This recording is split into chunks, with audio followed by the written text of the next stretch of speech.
former president of the Nigerian Guild of Editors, executive members of the Nigerian Guild of Editors, former presidential spokespersons, former commissioners, both serving and not serving,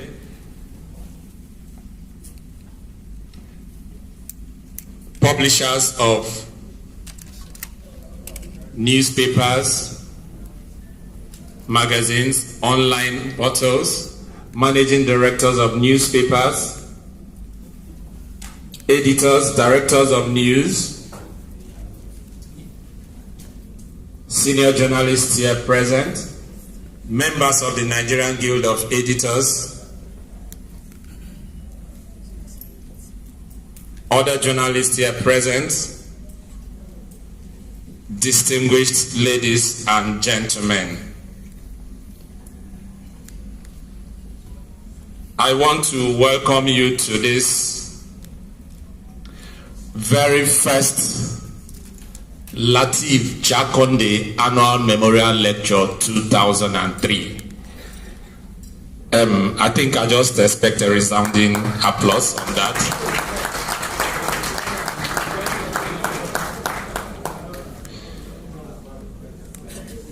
Alhaji Lateef Jakande is a journalist, as we all know, and is also a politician. We all know him differently. Some call him LKJ, some call him Baba Kekere. You know, he was the governor of Lagos State from 1979 to 1983. He also later served as a Minister of Works of the Federal Republic of Nigeria. He started his journalism practice in 1949 at the Daily Times. And later, sometime in 1953, he was the editor-in-chief of the Nigerian Tribune. He was also the publisher of Lagos News. He was the first president of the Newspaper Proprietors Association of Nigeria. He was the first president of the Nigerian Guild of Editors in 1961. Let me quick clap.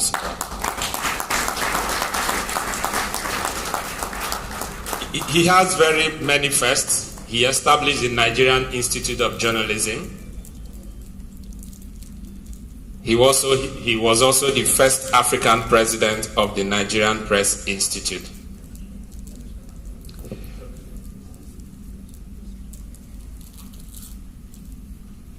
My dear brothers and sisters, we are here to celebrate a man of many parts. His son is also here, Lateef Jakande, who is representing the family.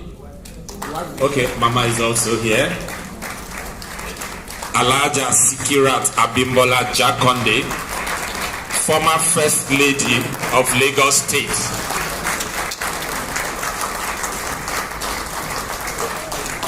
Mama is still looking very strong.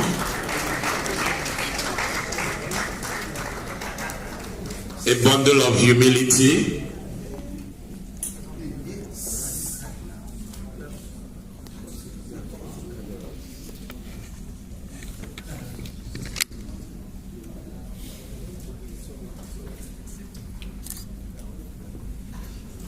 Thank you very much.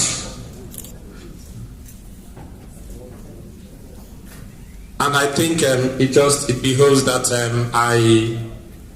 I introduce the gentleman and lady on this side of the table.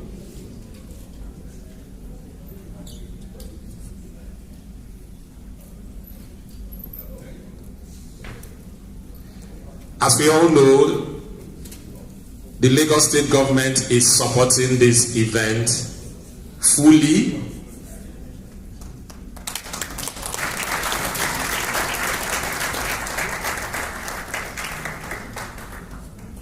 And up until the last minute, the governor was to have been here. However, he is ably represented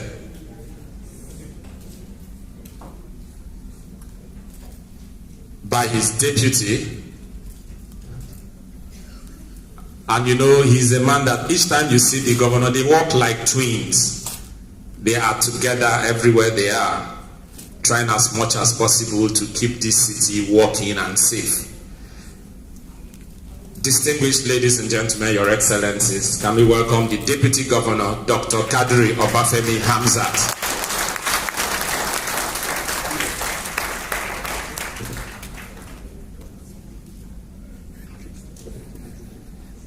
The chairman of this very auspicious event, also up until this morning, I think he's on his way. However, you know, wherever journalists meet, the media people meet, we will always have people to ably represent. The chairman of this occasion is on his way. However, General Ike Omasanda Nwachukwu will represent him now. He's on his way. Who's here?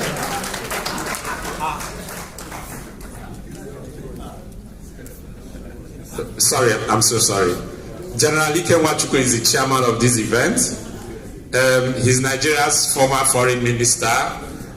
He's a former military administrator of Old Imo State. He's a former senator of Abia North between 1999 and 2003. Please, can we welcome him? Thank you very much, sir.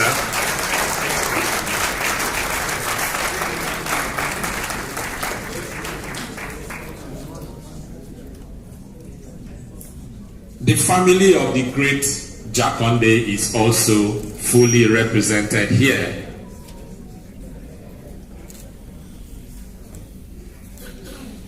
So,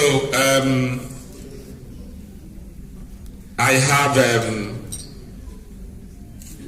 Alhaja Sikirat Abimbola Jakande, former First Lady of Lagos State and the wife of late Alhaji Lateef Jakande.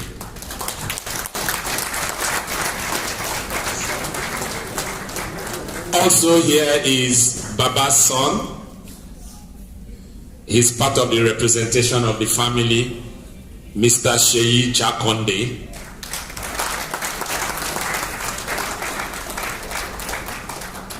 Also here is Baba's daughter, Dr.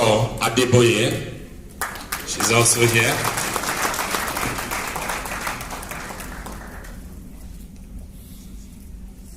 We also have Mrs. Folashade Koka, the Executive Secretary of the Lateef Jakande Academy. She's also here.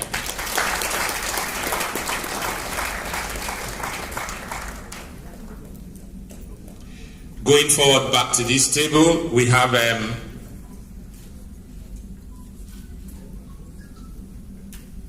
Uncle Sam. He is Prince Sam Amukabemu, popularly known as Uncle Sam.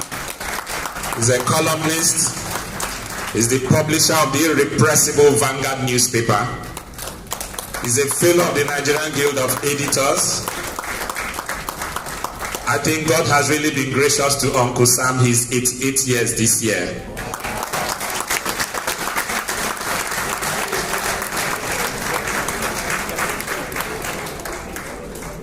Also on this side of the table is the great man we call Ladbone, Mr. Ladebonola. He's the former managing director of the Guardian newspaper and also the former managing director of the Comet newspaper.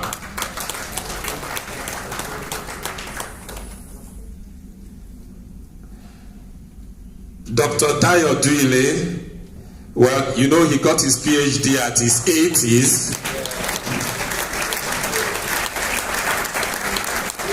Still looking very young and going and kicking.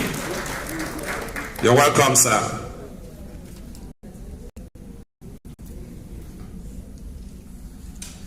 Before I get to the president of the guild, please permit me to introduce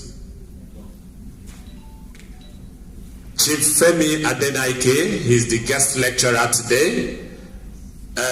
You know, this event was planned to have held sometime last month, but he's unavoidably absent and he has asked to be represented. And Prince Bayo Oshiemi is a one-time group sports editor of the Tide newspapers in Port Harcourt, and at some point too, he was the chief press secretary to the first civilian governor of Lagos State, who is the man we are celebrating today, Alhaji Lateef Jakande. He's a one-time member of the Nigerian Press Council, and indeed is the immediate past special advisor to Governor Sanwo-Olu of Lagos State on chieftaincy affairs. Please can we welcome.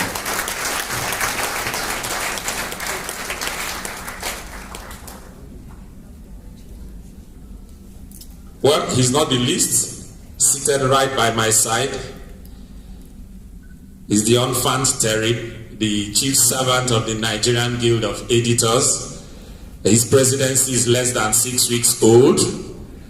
His name is the editor of Vanguard newspaper, and his name is Mr. Eze Anaba.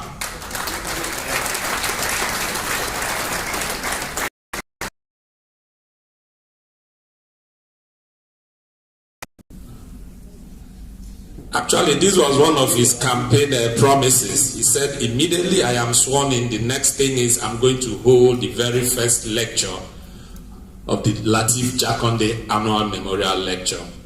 Thank you very much, and I want to formally invite Mr. Eze Anaba to formally welcome us.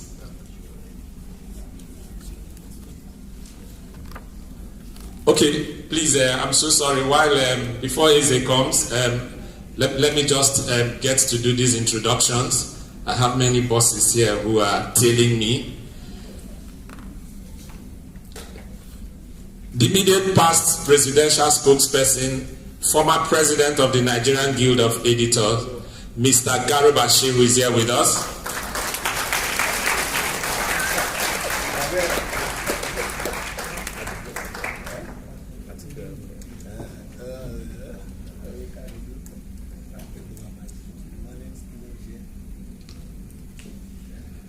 Professor Lion Lorode is represented by Comrade Ademola Yusuf. He's the chairman of Sanu Unilag. Is he here? Okay, he's right there. Please, distinguished ladies and gentlemen, as I get the list, I will definitely recognize every other person. However, you're all welcome. I know it's not been easy on a Monday morning in Lagos. So for you to have been here, you must have traveled. Even if you're not traveling, it means that you must have done some hours on traffic. You're all welcome. You're all welcome. Thank you very much. Thank you. The president of the guild.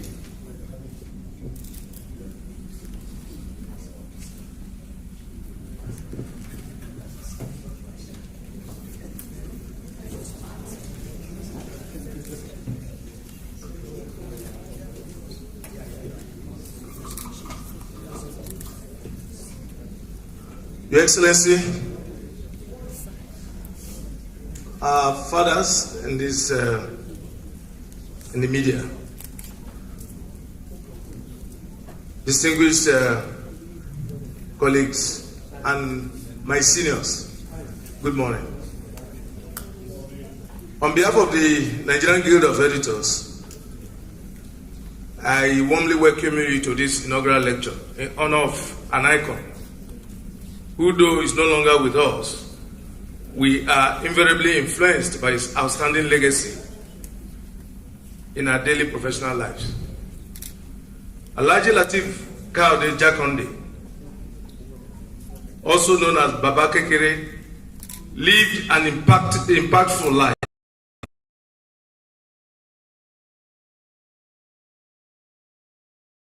Large over our industry. Later we will hear from his associates, his students, and those who knew him closely about how gigantic he was. Many people who knew him closely will gladly testify that Baba Kekere was an incredible talent, whether as a journalist or as a politician. He had a response to everything. Baba Kekere devoted his entire professional and political career to advancing values of liberty and social justice. He also exemplified the values of honesty, integrity, courage, and fairness. He told the stories of the powerless and held the powerful to account. He demonstrated commitment to our journalistic freedom and long-term survival. He set up the Guild of Editors in 1961. He founded the Nigerian Institute of Journalism, whose provost, Baba Kekere also founded the Nigerian Union of Journalists, whose president is also here. In this hall, flanked by the chairman of the Lagos chapter, the legendary Baba Kekere brought the International Press Institute to this country. Talk about impact. As I stated in the run-up to my election as the president of Guild, this inaugural Lateef Jakande lecture is to honor the great man and to recognize his outstanding achievements. At the Guild, we think it's important to institutionalize a culture of appreciation, which at the same time will give us the institutional memory to know how we got to where we are and how to build on the legacy and accomplishment of the past. The state of our industry has resulted in the determined effort by many to search for contemporary and effective solutions. The cost of production has hit the roof. Sales falling daily because of a depressed economy. As media managers, we have to think of innovative and sustainable solutions. The challenges that led to the late legend and his associates to form the Guild in 1961 are still prevalent today. At the same time, the circumstances in which we report and distribute and obtain the news have changed dramatically. It is therefore our constitutional duty to reposition and revitalize the media, just as Baba Kekere and his colleagues did to meet the challenges of their time. Indeed, Section 22 of the Nigerian Constitution, 1999 as amended, articulates the meaning and purpose of our profession and the role we are to play. Section 22 provides that the press, radio, television, and other agencies of mass media shall at times be free to uphold the fundamental objectives contained in that chapter and uphold the responsibility and accountability of government to the people. Therefore, we should find ways of addressing the impact of new technologies in every part of our work as journalists and media practitioners. We have to work harder and do more to adjust and adapt to survive and bring our work to new audiences. The media must work to ensure the financial and editorial independence of our profession as the first estate of the realm, if we are to effectively and efficiently discharge our constitutional duty under Section 22 of holding power to account and upholding human rights and democratic principles. This task is more urgent than ever. As I conclude this speech, it is important to recognize the man who planted the idea of this lecture in my head, Dr. Tony Oyima, who was the MD of SON and former commissioner of Anambra State. He's here somewhere, I saw him walking. Dr. Oyima, thank you very much.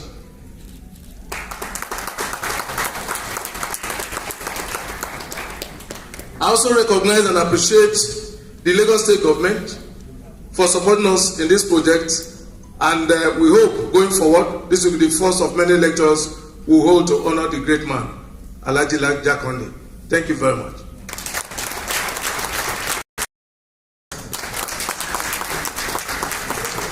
He has set the ball rolling. Please, I also want to tell you that this event is being streamed live, and there's also an internet connectivity in this hall. I know you all have pens on your tables. If you don't mind, take this number. We have paid for it. Please. 69947J, capital J, 75, capital R. Do I go again?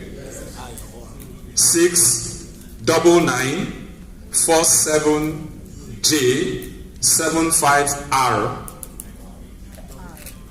You don't say these days the way things take the cost. If you get arrow as in Roland, thank you. If you get something free now, you have to thank God. No be so? Yes. I want to let you know that we have two guest lecturers. Dr. Dayo Duyile will be giving us the second lecture. He was a former director, now you know they call them provost, I think, of the Nigerian Institute of Journalism, established by Alhaji Lateef Jakande. Then we also have representing the Ogun State Governor, Governor Dapo Abiodun, is Mr. Kayode Akimade. He's a consultant to the state government, the former commissioner in Ogun State. Where is he? In Ondo State, sorry, my very good friend. Brother Kayode, you're welcome. Also, while the president was giving his speech, we had the arrival of High Chief Tola Adeni Abasaid. Sitting here, he's a former chairman, MD, editor-in-chief of Daily Times. He's a former federal permanent secretary at the presidency. He's currently the national president of League of Nigerian Columnists. He plenty. Make we clap for him again, I beg. Also by his side is Professor Anthony Killer. Professor Killer is a man, at least we see him on TV almost every other day, you know, campaigning for good governance. You're welcome, Prof. Also here is Mr. Rahim Adedoyin. He'll be delivering a goodwill message from the International Press Institute. He's an executive member of the institute. He's a former commissioner of information in Kwara State, and he's also a fellow of the Nigerian Guild of Editors. So as we go, we move. Okay, Muskilu Majid is also here. Please, can we also welcome him? He's also of the International Press Institute.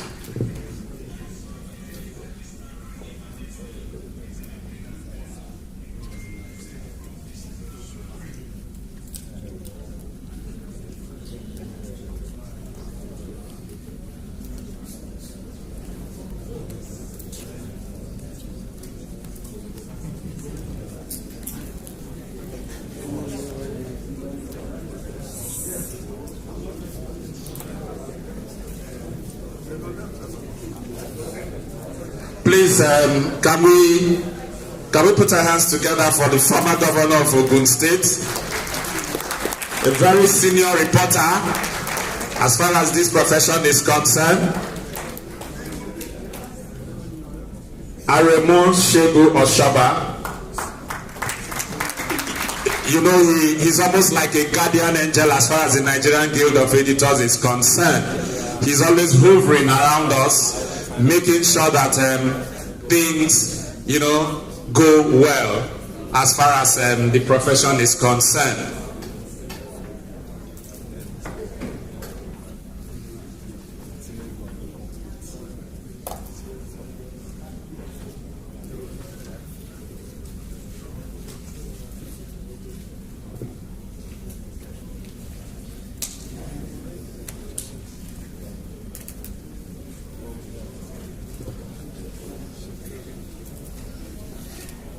It's now the turn of, if you look at your program,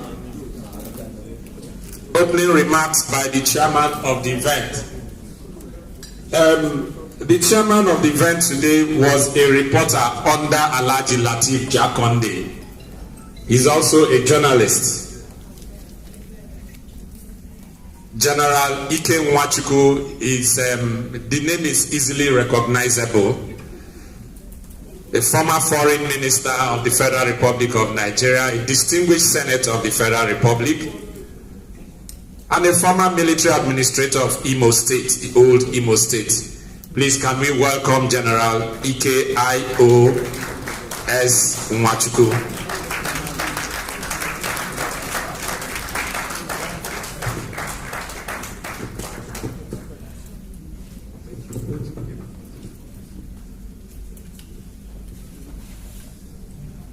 Your Excellency, Dr. Hamzat, Deputy Governor of Lagos State representing the Governor, Lateef Jakande, Uncle Sam Amoka,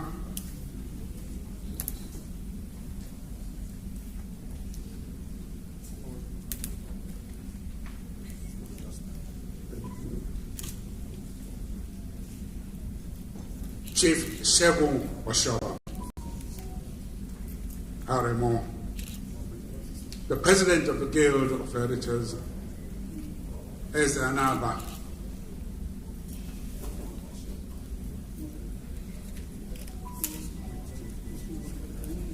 distinguished ladies and gentlemen,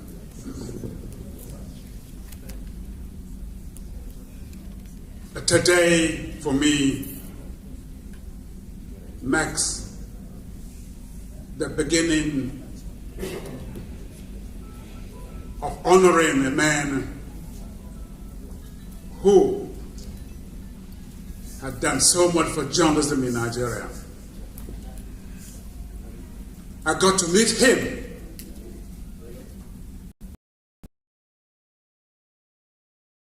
journalism.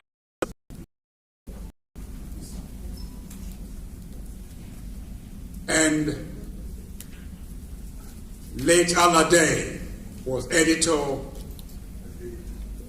Daily Service. But before him, I had met Peter Nahoro, who had taken me in as a reporter in Daily Times. But just before I started,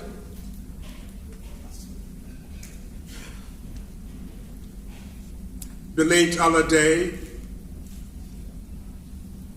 came to the Daily Times office wanting to see the editor and ran into me on the corridor. He requested Peter Pan that he would like to take this young man with him to Daily Service. Peter Pan asked if I had any objection, and I said no.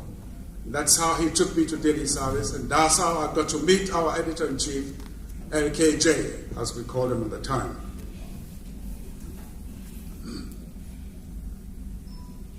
And so my story began as a reporter.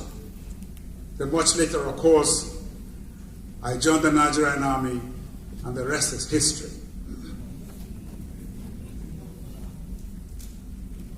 Today, my recollection of the man Jakande was a very quiet.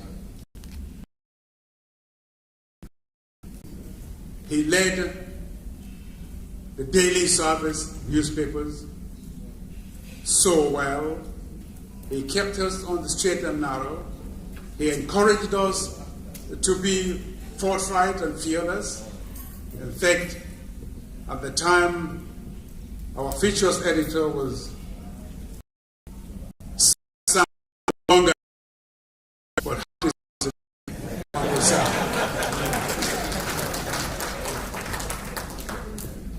so to me, it's a great honor to be chairing his very first inaugural lecture.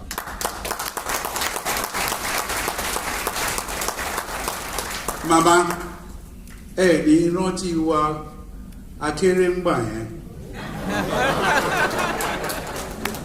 Tábà sọ́dọ̀ yín ẹ máa ń fún wa lóúnjẹ.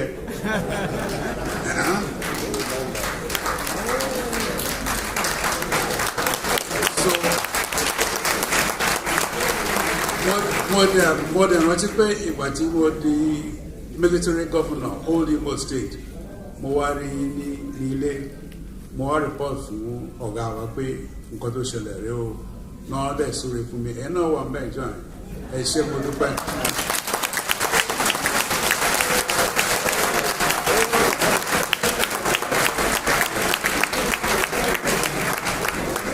So whatever I became in later years as an officer of the Nigerian Army was because I worked under such persons as Lateef Jakande and Alade Odunewu and Lateef Teniola, who was my news editor. I cannot but always revere them. And please, whatever you do, remember this great man called Jakande and follow his path. He lit the light to our feet, and we had not gone wrong ever since. God bless you all.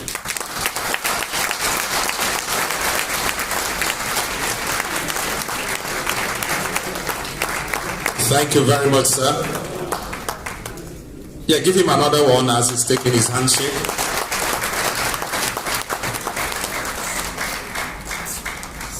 Sometimes events like this, you also come to learn how to speak the language or the languages. We have a man who is a polyglot. I'm sure if he was General Ike Nwachukwu.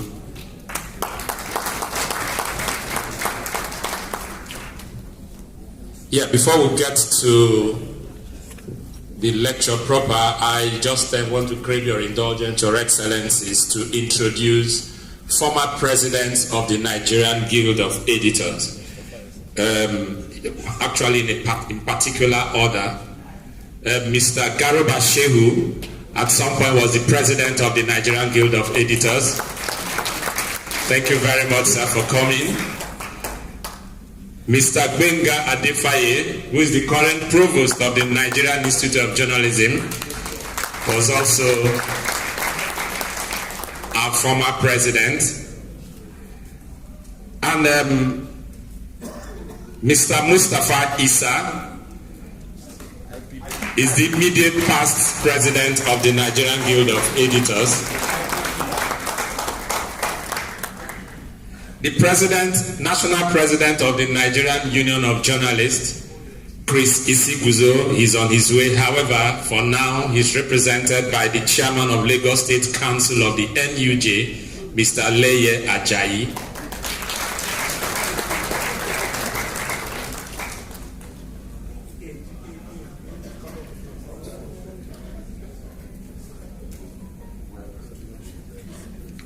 Our first keynote presentation,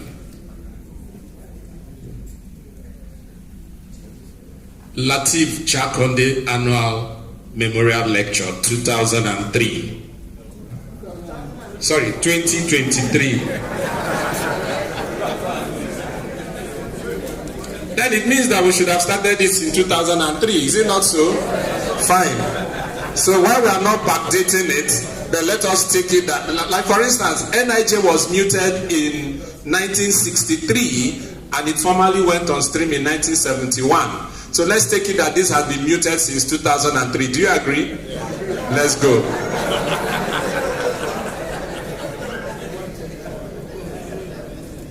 But I know say sometimes this thing they happen. Even MCs too are panicked. Look at where I'm standing at the middle. Look at this group. Look at this group. Look at this group. But we too, we are panicked.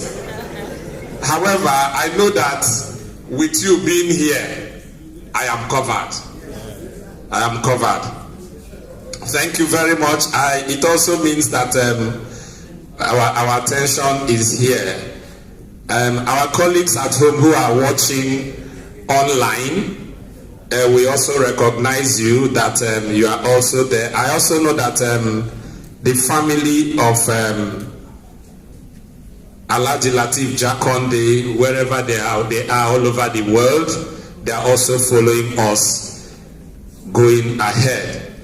I want to introduce Chief Felix Adenaike. He's a fellow of the Nigerian Guild of Editors. His paper will be presented by Prince Bayo Oshiemi.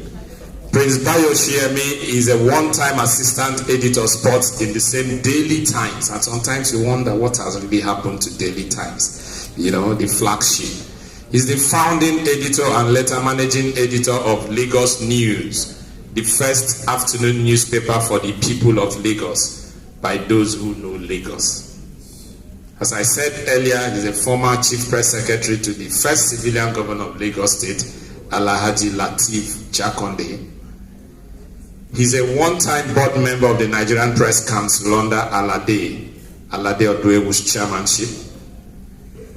And indeed, he's the immediate past special advisor to Governor Babajide Sanwo-Olu of Lagos State on chieftaincy affairs. Your Excellencies, distinguished ladies and gentlemen, please, my call on Prince Bayo Oshiyemi on the side of the table, please.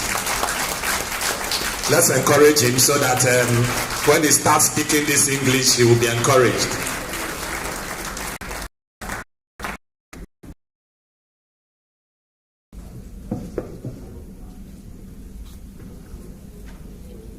Your Excellency, the Governor of Lagos State, Mr. Babajide Olusola Sanwo-Olu, ably represented here by his twin brother and the Deputy Governor of Lagos State, Cerebral Dr. Obafemi Hamzat. Your Excellency, Major General Ike Omar Sanda Nwachukwu, former governor, former minister,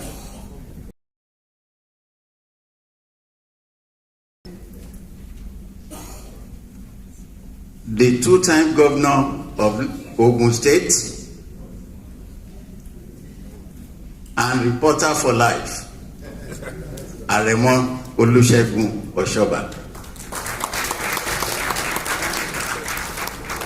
Your Excellency, a former First Lady and first civilian First Lady of Lagos State, Alhaja Sikrat Abimbola Jakande.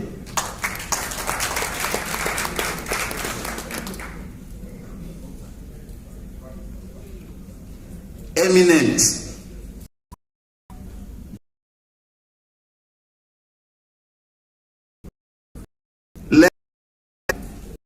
Reba Uncle Sam,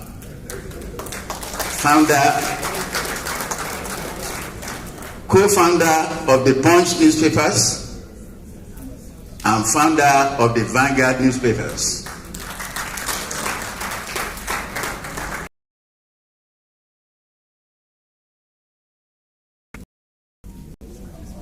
Dr. Dayodu, an itinerant journalist of his time, who knew every nightclub in Lagos in those years.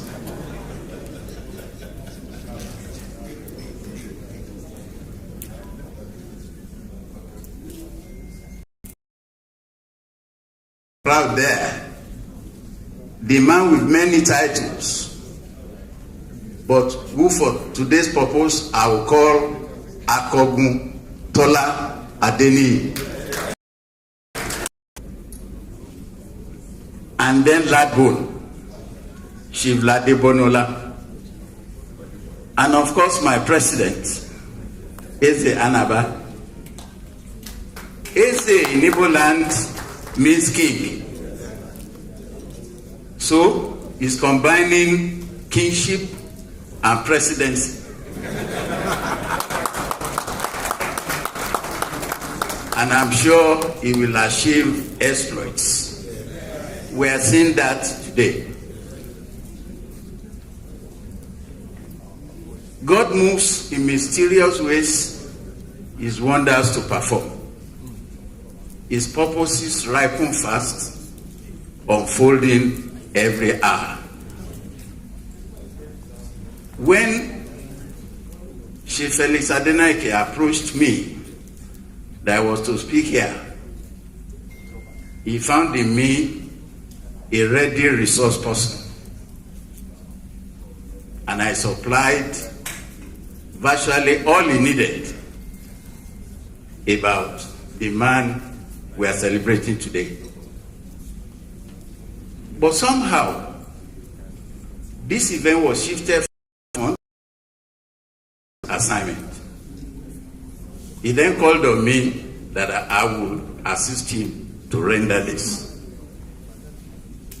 I have no hesitation whatsoever in doing so, because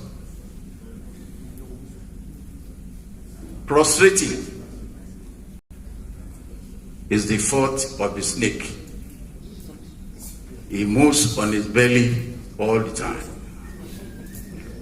Now the speech, Lateef Jakande, the man is journalism, is politics.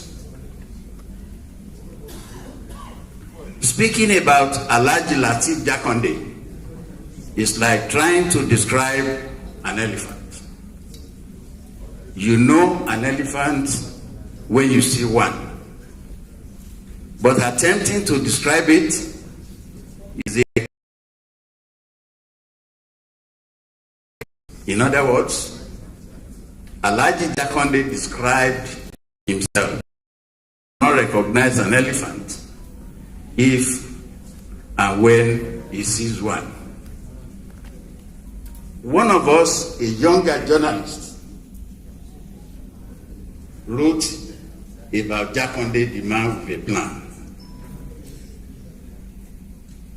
In the presidential address here,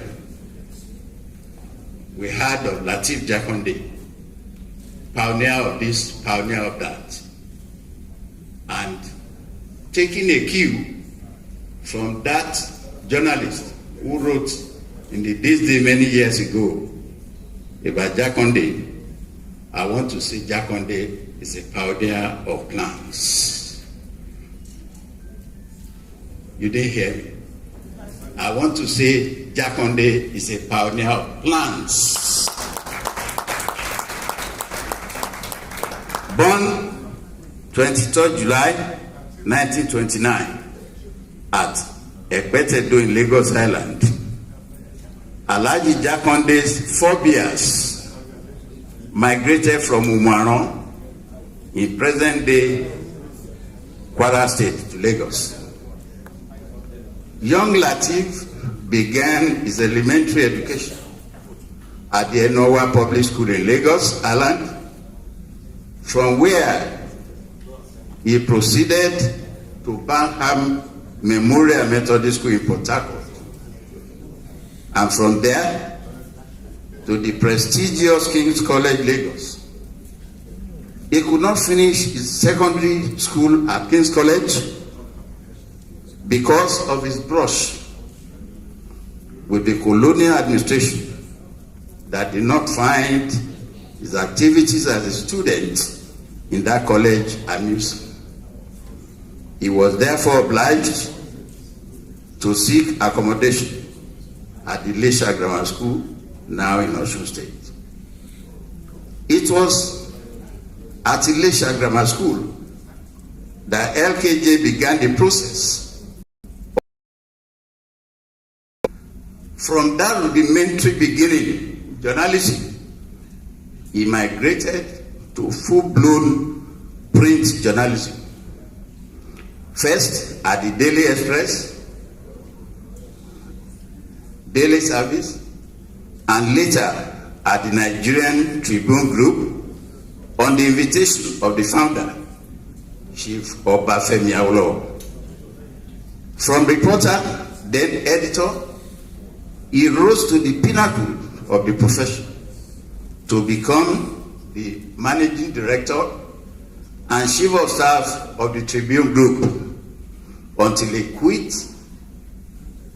in 1978 to contest to become the first elected civilian governor of Lagos State on October 1, 1979. In 4 short years and 3 months, Governor Jakande set unprecedented and phenomenal records in governance to the administration, if envy of his peers.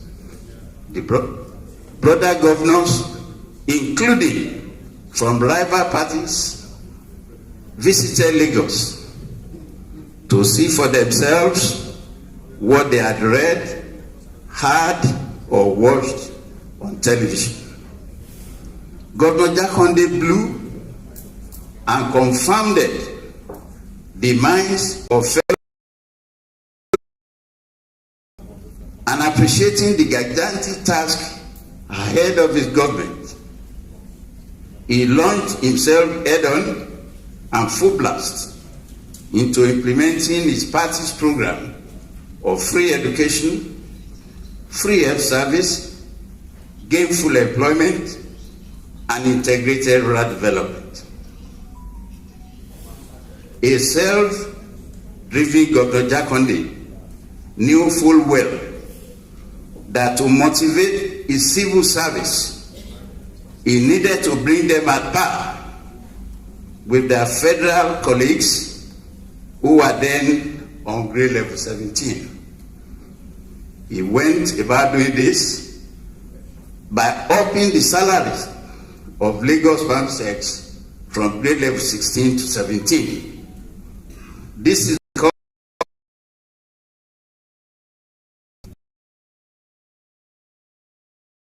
a greater span of control than their federal counterparts.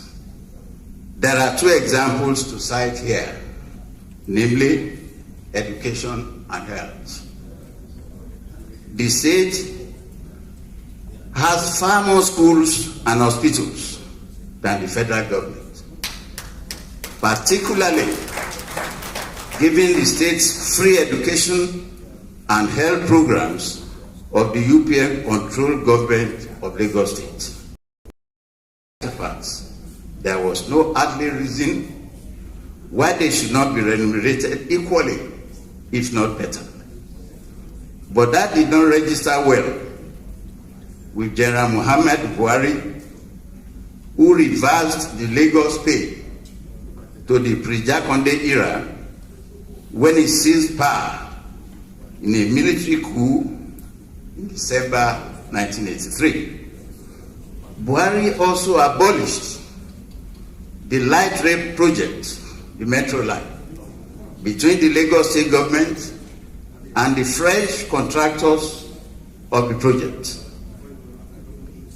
Governor Jakande initiated light rail project as part of the administration's effort to discongest Lagos traffic through a trimodal transport system of rail, road, and water. Buhari as head of state,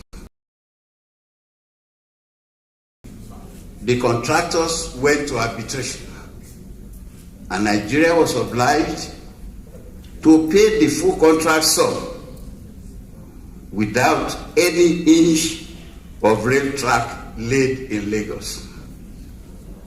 The unkind escort of the Lagos Light Rail project has been the commissioning of the new project by Buhari on the eve of his administration recently, 40 years after the first story began. Governor Jakande excelled in government as he had done. You can never be wrong if your motive is pure. Extra classrooms to accommodate the spillover of pupils from the 3-shift system to universally normal 1 shift. Although criticized by many who describe his schools as poultry sheds, the fact remains that his government achieved the transition from the double shift school system to a single shift. and is on record that UNESCO acclaimed the Lagos model under Jakande as the best for the third world at that time.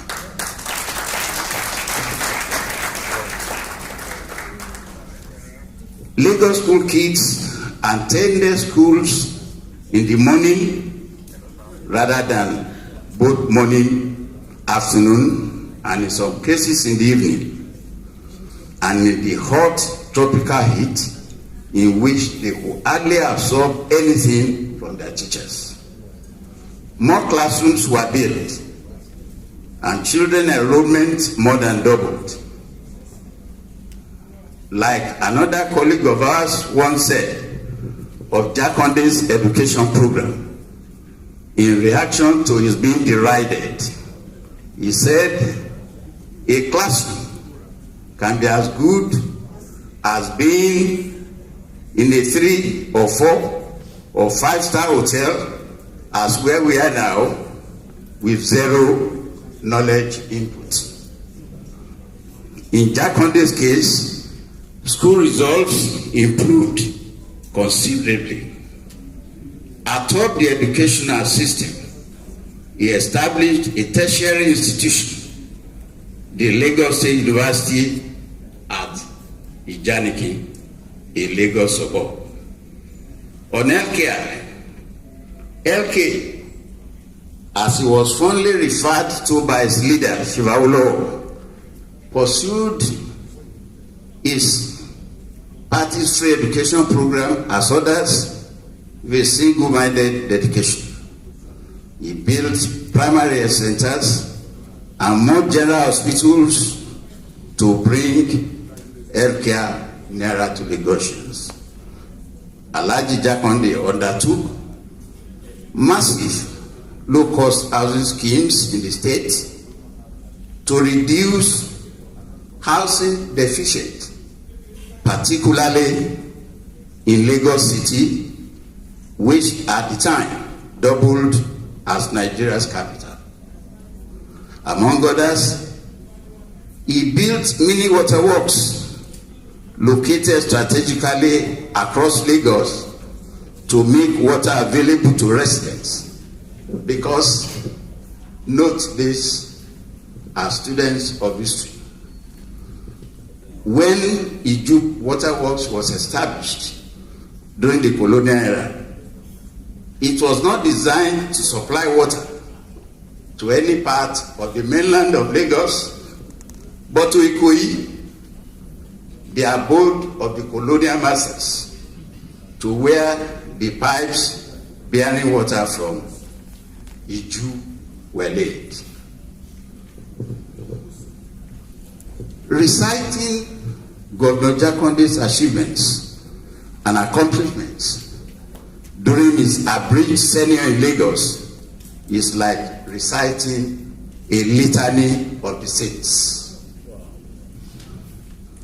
Instead of contestation by political persons to distract from his achievements or blatantly credit them to others, the fact remains that nobody can take away anything from them.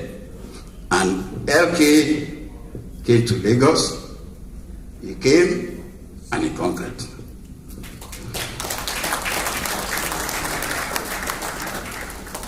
He and his accomplishments live in the hearts of those he had been privileged to serve by dint of hard work. Alhaji Jakande reached the top of his chosen profession of journalism, and he demanded hard work from his staff as he worked round the clock himself. The evidence of one of his reporters, who later served as his press secretary, is handy here, and that is my good self.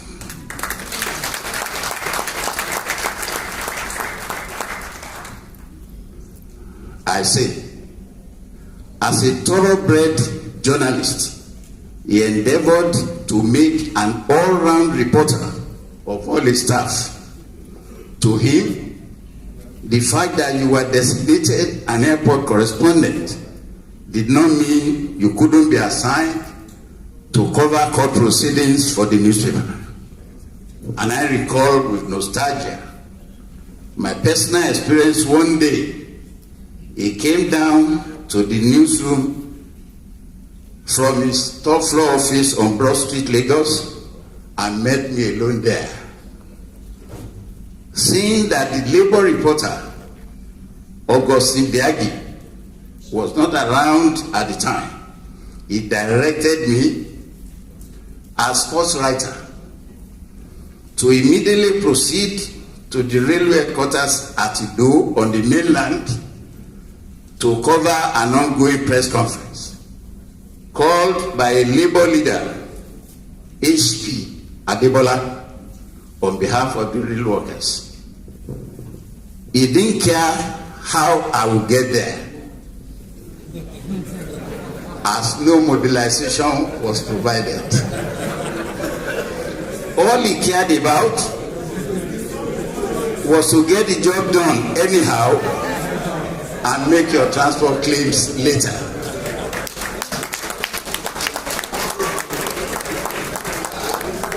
My narration continues.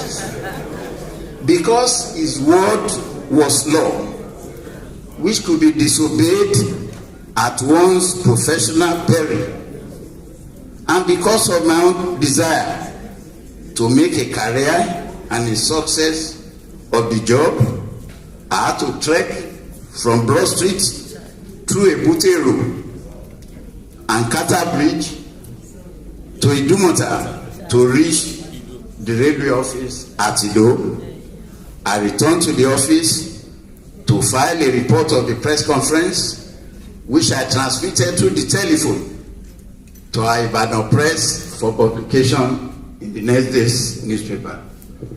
He, however, noted my effort and got me compensated for it eventually.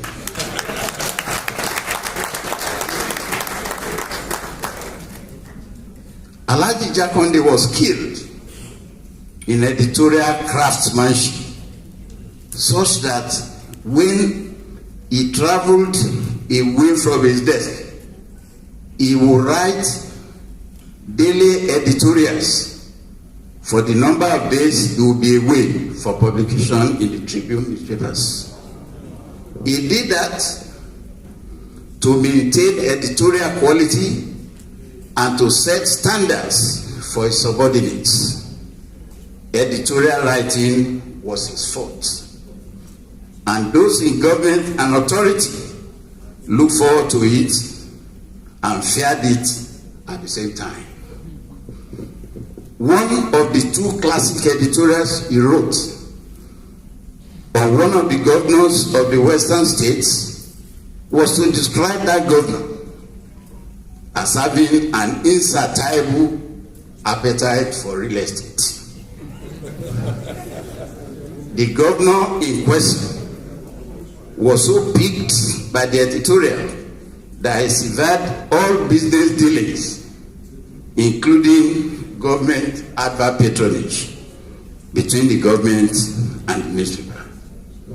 The second, which got Tribune newspaper editors arrested and detained with their newspaper house shut, was on the crisis that erupted over cocoa prices during the military administration of the then Colonel Robert Adeyinka Adebayo in the early 70s.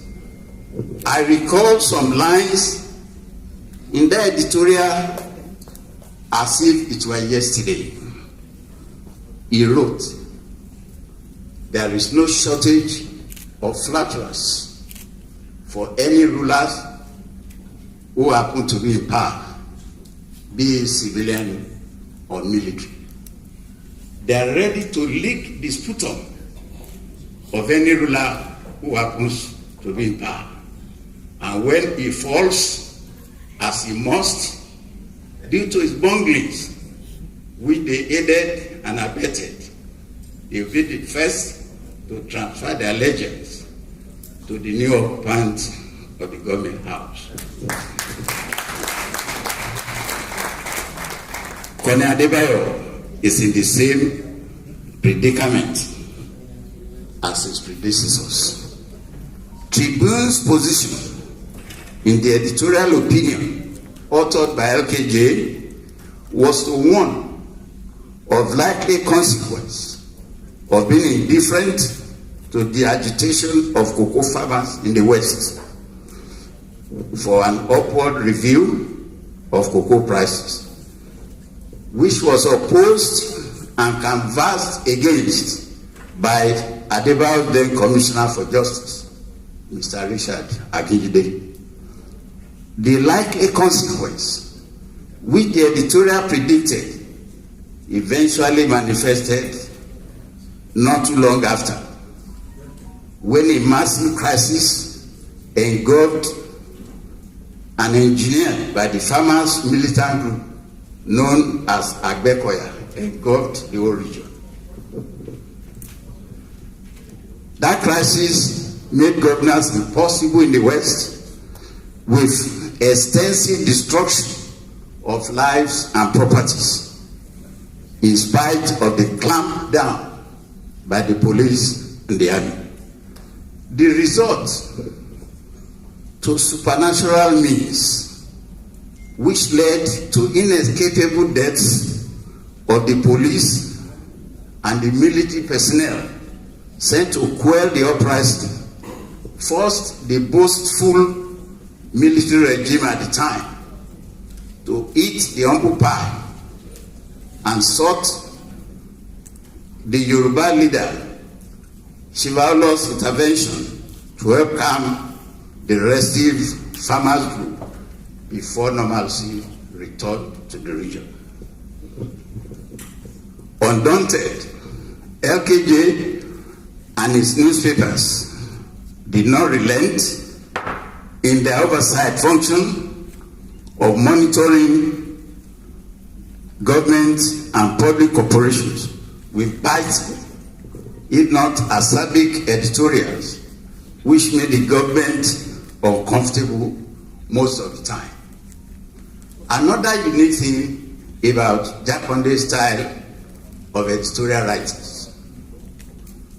he will criticize a bad policy.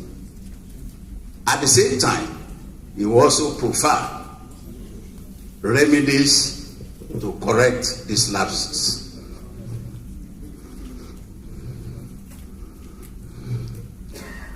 Lateef Jakande excelled in journalism at home and abroad.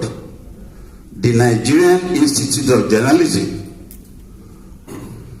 which he pioneered, just as the Newspapers Proprietors Association of Nigeria, of which one of his successors, Aremoshe Gonshoba, is alive today to confirm. The Nigerian Press Organization, incorporating the broadcast and print media, all bear the imprimatur of Lateef Jakande. He chaired the executive committee of the International Press Institute, IPI, the global network of journalists and senior editors who work to uphold freedom of the press worldwide. In that capacity, he won a hosting right for the General Assembly and the World Congress of the IPI to be held in Nigeria in the summer of 1975 for the first time in all of Africa. The initiative was, however, aborted by the military government of General Yakubu Gowon, who refused a visa to Raymond Lowe, an anti-apartheid South African journalist. Mr. Lowe's membership had been misconstrued to mean that the Republic of South Africa wanted to attend the General Assembly and World Council of IPI, disguised as Mr. Lowe. Unfortunately, due to ignorance, nothing could be further from the truth, because only individuals could be members of the IPI and not states or countries. IPI moved the Congress to Vienna, its headquarters in Austria. It was not until 2018 that Nigeria got a hosting right, though it hosted the board meeting in Abuja in December 1999. You will be grossly mistaken to judge Lateef Jakande by his unsmiling disposition. He was simply not amused by the ordinary things that turned others on to show their attitude. He was serious-minded to be smiling and laughing at will because others were doing so. He was a modest, humble man of affairs and a good listener at that. And you know, because God gave him 2 ears and 1 mouth, like all of us humans, he preferred listening twice as much as he spoke. Jakande was adept as conducting meetings. He could hear everybody out and make a summary of the proceedings, which assisted in reaching conclusions. He was an expert in drafting communique of political meetings because he had had the meeting agenda. LKJ would figure out what the conclusions would be and produce the draft communique, usually adopted by the meetings with little or no amendments. He was meticulous as he mastered details.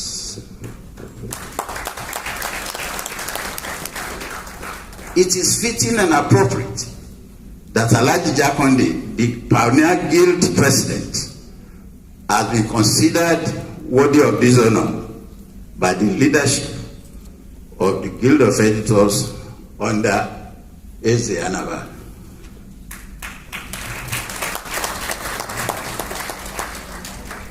As part of nurturing a culture of appreciation, the Guild is instituting an annual lecture in honor of Lateef Jakande, which will interrogate developments affecting the media and society.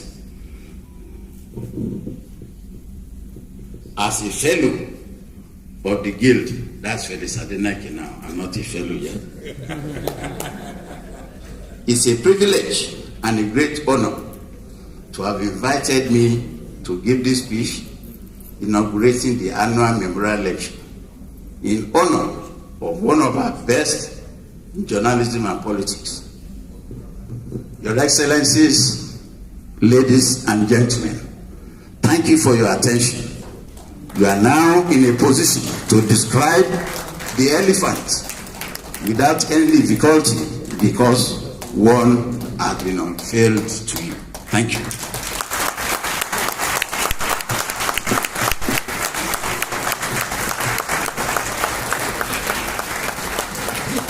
Let's encourage him as he gets to his seat. We'll keep clapping until he takes a sip of water. He had water here, but he didn't drink, so when he gets to his table, he can drink water.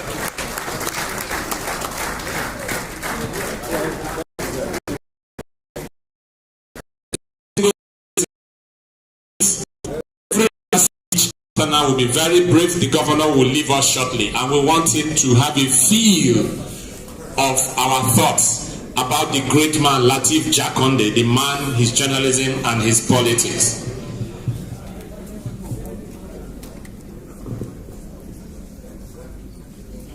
While I call on Chief Dayoduile, PhD, to step out, I want to introduce, announce the entry of Mr. Benga Omotosho, Commissioner nominee of Lagos State and former Commissioner of Information. The Chief Press Secretary to the Governor is also here, Boyega Akoshile. I saw him somewhere. I hope he hasn't. Boyega, stand up. Let us recognize you. Take a bow. Take a bow. Thank you very much. Please, can we welcome Chief Dayo Duile, PhD. I'm sure his presentation will not be more than 3 minutes. Thank you very much. All protocols observed, but I have to mention two remarkable historical events. Incidentally, General Ikewashiku and I were both reporters. He was in the Morning Post, and I was in the Daily Times covering the Lagos High Court.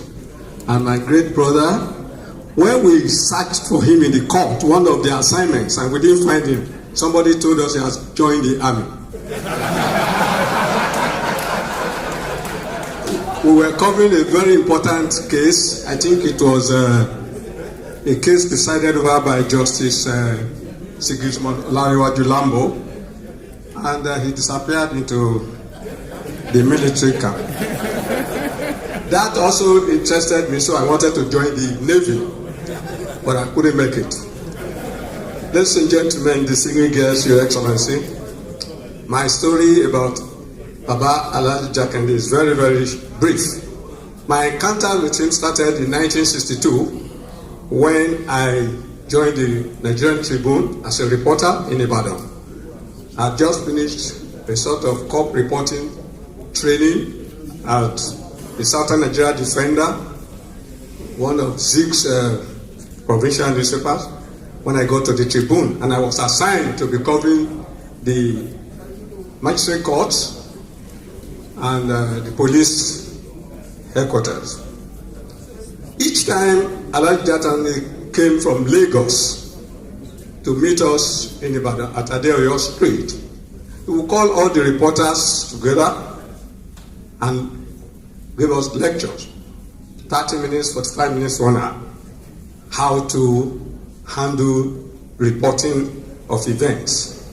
That was my first time of listening to somebody who I have read so many years back. But when I left school, my intention was not to be a civil servant. I knew right from the word go that I was going to be a reporter. So I started looking for this position. By the time my other colleagues went into General Post Office, ECN and others, I was still unemployed, still searching for a position in any of the newspapers.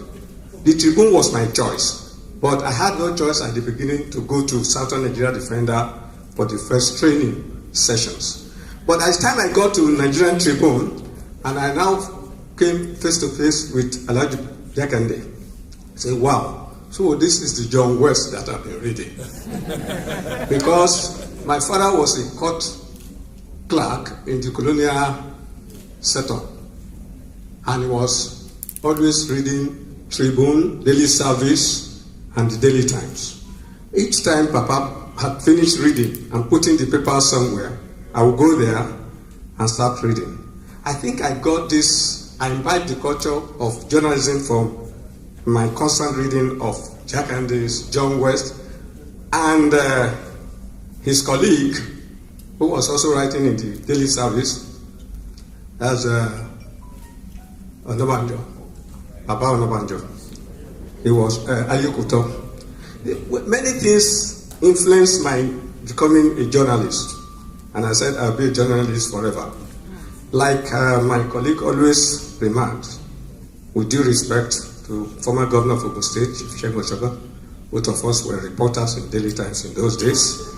Under our able leadership, Happy Sam, not Sad Sam, because in those days too, he used to give me assignments when he was editor of the magazine, the Spear magazine, to go and do little things.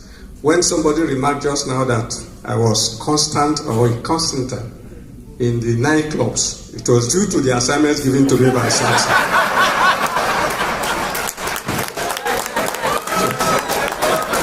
So I had no choice. More so, I was writing a small column, a lifestyle column in the Daily Times every Saturday called Saturday High Life. You can't have high life without going to nightclubs. So my encounter with Papa Jakande was pleasant. When I was leaving Nigerian Tribune, he gave me a very brief but very useful testimonial. 3-paragraph testimonial. His testimonial reads that your Duile came from the Nigerian Tribune, full stop. It's first paragraph. Anytime there was no senior reporter at hand, Dayo Duile was always my answer. Second paragraph. The last paragraph, Dayo Duile will go very far in his choosing profession. And each time I went because I was a jack of many trades, I would stay 5 years on the newspaper. I didn't know the importance of retirement or retirement benefits. Maybe I would have stayed longer. But each time I moved from one place to the other, the Jakande testimonial that I had was always on top of my credentials. For you to see that this is a reporter who knows his onion, as testified to by Lateef Jakande. So when I got to the Daily Times, my editor, who interviewed me along with others, read this testimony and said, "Oh, okay, will you be able to do what you were doing in the Tribune for the Daily Times?" I said, "Yes, why not? I will be doing that." And I became a crime reporter, and so many other things followed. I can't read this address, but I give it to the Guild of Editors President, so I can circulate it later. I have many things to say about it, because it was Jakande's mentoring that took me or brought me up from the reportorial level to the editorship level. Before I became the editor of Daily Sketch in 1976, I was constantly going to see Alhaji Jakande at home to give me private instructions and lectures on how to edit a government-owned newspaper. And he was doing that regularly. He was never tired. Dayo, you are here again. I said, "Yes, sir." "Do you have any problems?" I said, "Yes, there are problems. But again, editing a government-owned newspaper is different from editing an independent newspaper." Very, very. Although both of them have proprietorial problems, but there's no way you can escape. When it is a government newspaper, you have to do certain things. So when I got to the Sketch in Ibadan, under the managing directorship of general managership of Mr. Felix Adenike, Adenike too was a good journalist from Daily Times, from Nigerian Tribune. He had passed through all those. And a great writer was also in the middle of the two of us. Adenike standing on the left, Dayo Duile on the right. There was a particular person called Abba Said. I don't know if he's here now. He was the brain behind the editorial direction of the Daily Sketch at that time. His powerful writings gave us a lot of patronage, readership-wise, circulation-wise, and so on and so forth. And there was a time Papa Jakande called me. "When you leave this Sketch, where do you want to go to?" Because I was having some problems with Felix Adenike. But Papa said, "Look, Dayo, the two of you are the same. Do not have anything that will dislocate the friendship between the two of you." And he Adenike called me and said, "Look, the two of you, I'm telling you now, I don't want to hear any other problem. Go and manage the paper the way you want to manage it. But as journalists, you know, government goes and government comes. Not only that, the governors also goes and the governor comes. But the journalist remains forever." I got that quotation from him. He says the journalist remains forever. And we are still in journalism. Look at our great chief, Oshoba. saying that he's still a journalist, even after passing through the mills of government. Sir, Your Excellency, my dear colleague, Chief Shego, my boss, Bros Sam, no, Happy Sam, Mama, I thank you very much because you did a lot of work, a lot of things for us.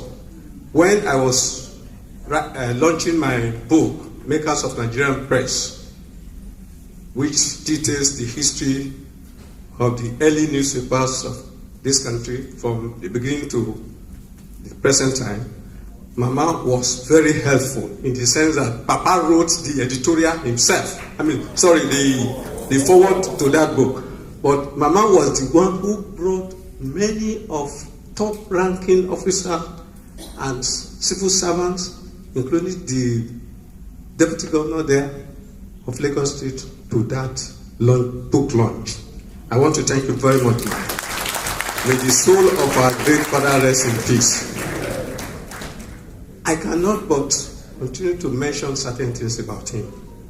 That's Lateef Jakande. And I will end up with that, what I've said about him here. So many things happened in the Nigerian press. He said in that forward that the Nigerian press, the history of Nigeria itself, is the history of Nigerian journalism. That Nigerian journalists fought successfully the British colonialists to a standstill without dropping a pint of blood.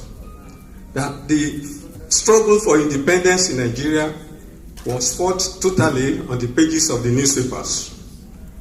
That tells you who the journalist is, what the journalist is, and what newspapers and all the other media are for this country. Anybody who decides to rob the newspapers, the television, or the radio on the face with dirty issues will have himself to blame. And Jakande, being a powerful editorial writer in those days, I tried to write editorial like I couldn't do it. That man was very, very good. He was always writing attack editorials. He was a specialist in that, or what I call combat editorial.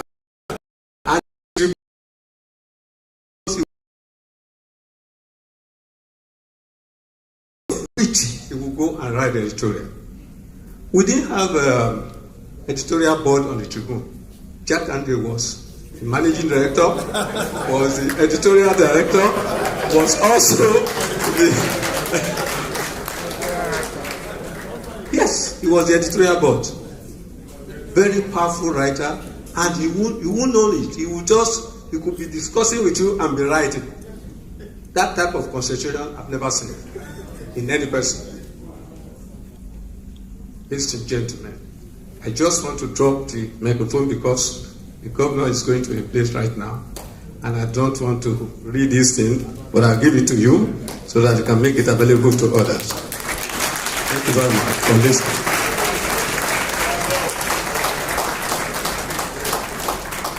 Chief Dayo Duyile, PhD.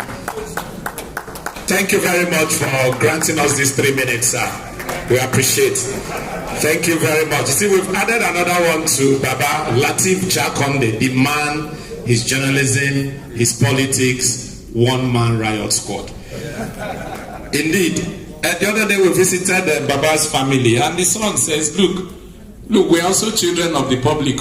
Don't think that Baba treated us differently. That every member of the household had a file. That even mommy had her own file. If mommy is going to the market, she will write the list. Baba will strike out the one she will offer. It is the secretary that will give mommy money. Mommy will also sign. And I hear that one day mommy protested. And I can't be collecting money from the secretary. It is you that should give me money. You know, so that's the man. You can see his level of humility. You can see his level of the kind of interaction he had. So much so that Those were the things that also translated in his public life, because he also felt that if I needed to build this school, my children will have, this school should be able to be at the standard where my own children can attend to this school. Please can we put our hands together for Baba Jakande.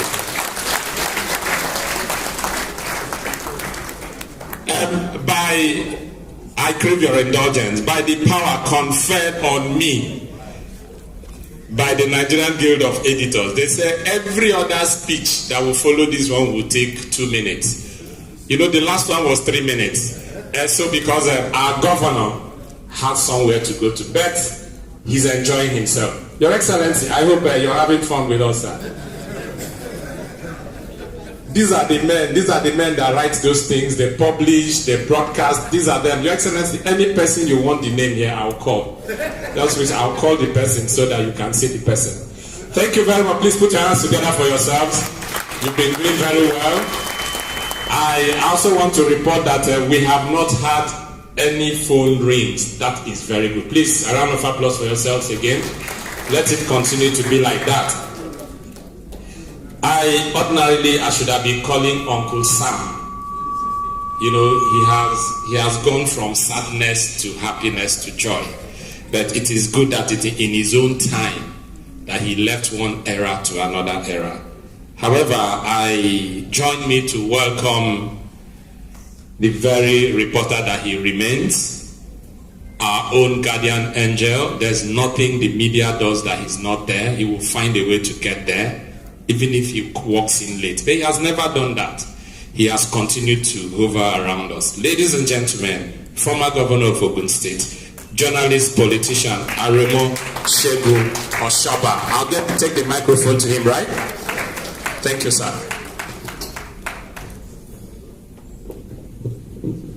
Your Excellency, the Deputy Governor of Lagos State, Raji Amzat, Alaja Jakande, our mother, Your Excellency, the defector, a former governor, he was former governor in Imo, he defected from journalism and into divinity. I think we don't have a charge room. We'll have taken him to charge room for his defection. You people were clapping when he was speaking Yoruba. He's a Yaba boy. Born and brought up in Yaba, school in Yaba, and married a Yaba lady. You see, everything in him is Yaba. But God help you. If you are in the Hausa community, the brother is Kasina, it's for Kasina, a princess. As he speaks Yoruba, he speaks Igbo, he speaks perfect Hausa. So this man, I don't know what to make of him. He should have remained in journalism. Now, the high table, I don't want to go recognizing everybody. The program director said 2 minutes. He forgets that governors have immunity. And his immunity for life. And now when you want to talk of Jakande, Elijah knows that I'm the first son, I'm the last son, I'm the Arole, I'm the Aremo of Jakande. So Felix, Peter and I, and then this young man that will later nurture to become press secretary to Jakande. So how can I come to Jakande and you say I will speak for 2 minutes? Mr. Deputy Governor, Your Excellency, I want to apply through you to enact my immunity as governor. First, let me start by thanking the governor of Lagos State for sponsoring this. And this is not the first time. When Jakande was 90, the deputy governor was the chairman of the planning committee and planned a highly attended, well-organized night party to celebrate Lateef Jakande in his lifetime. I want to thank you, Deputy Governor, and extend my thanks to the governor. I was chairman of that occasion, and I was happy that in his lifetime it was fully recognized, and the recognition is still going on. we thank you on behalf of the media that you have sponsored this. And I want to thank all of you, because I keep saying that Samamuga and I, this young man that is here, he doesn't want to, I keep telling him he's the oldest partisan journalist in age. He's still partisan, but he doesn't want to admit his age. He's 88, whether you like it or not. He was 88 on June 13. He ran away to Abuja. I followed him. I said, you can't run away. So it was only me and him that had lunch together with a friend of his, Hassan, for his 88th birthday. But don't worry, at the appropriate time we are going to tie him down. When he's 90, we won't let him go anywhere. And I warned him. The mother lived 107. When he gets to one, I don't want to break the mother's record. When he's 106, I will go and bury him. Because my senior. He will die before me. I will bury him, then I will follow.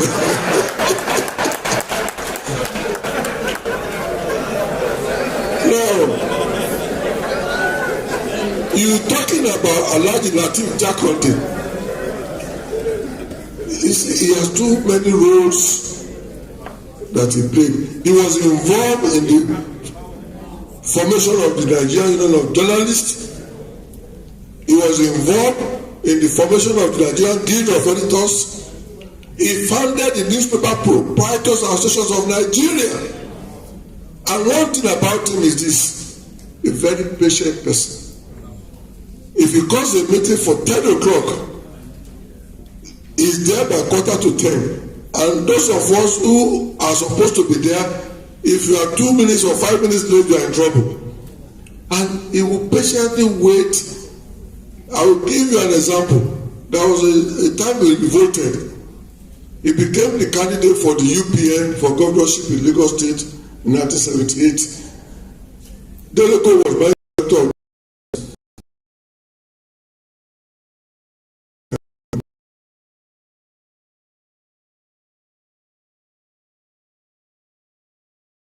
that Jakande was resign and go and face politics.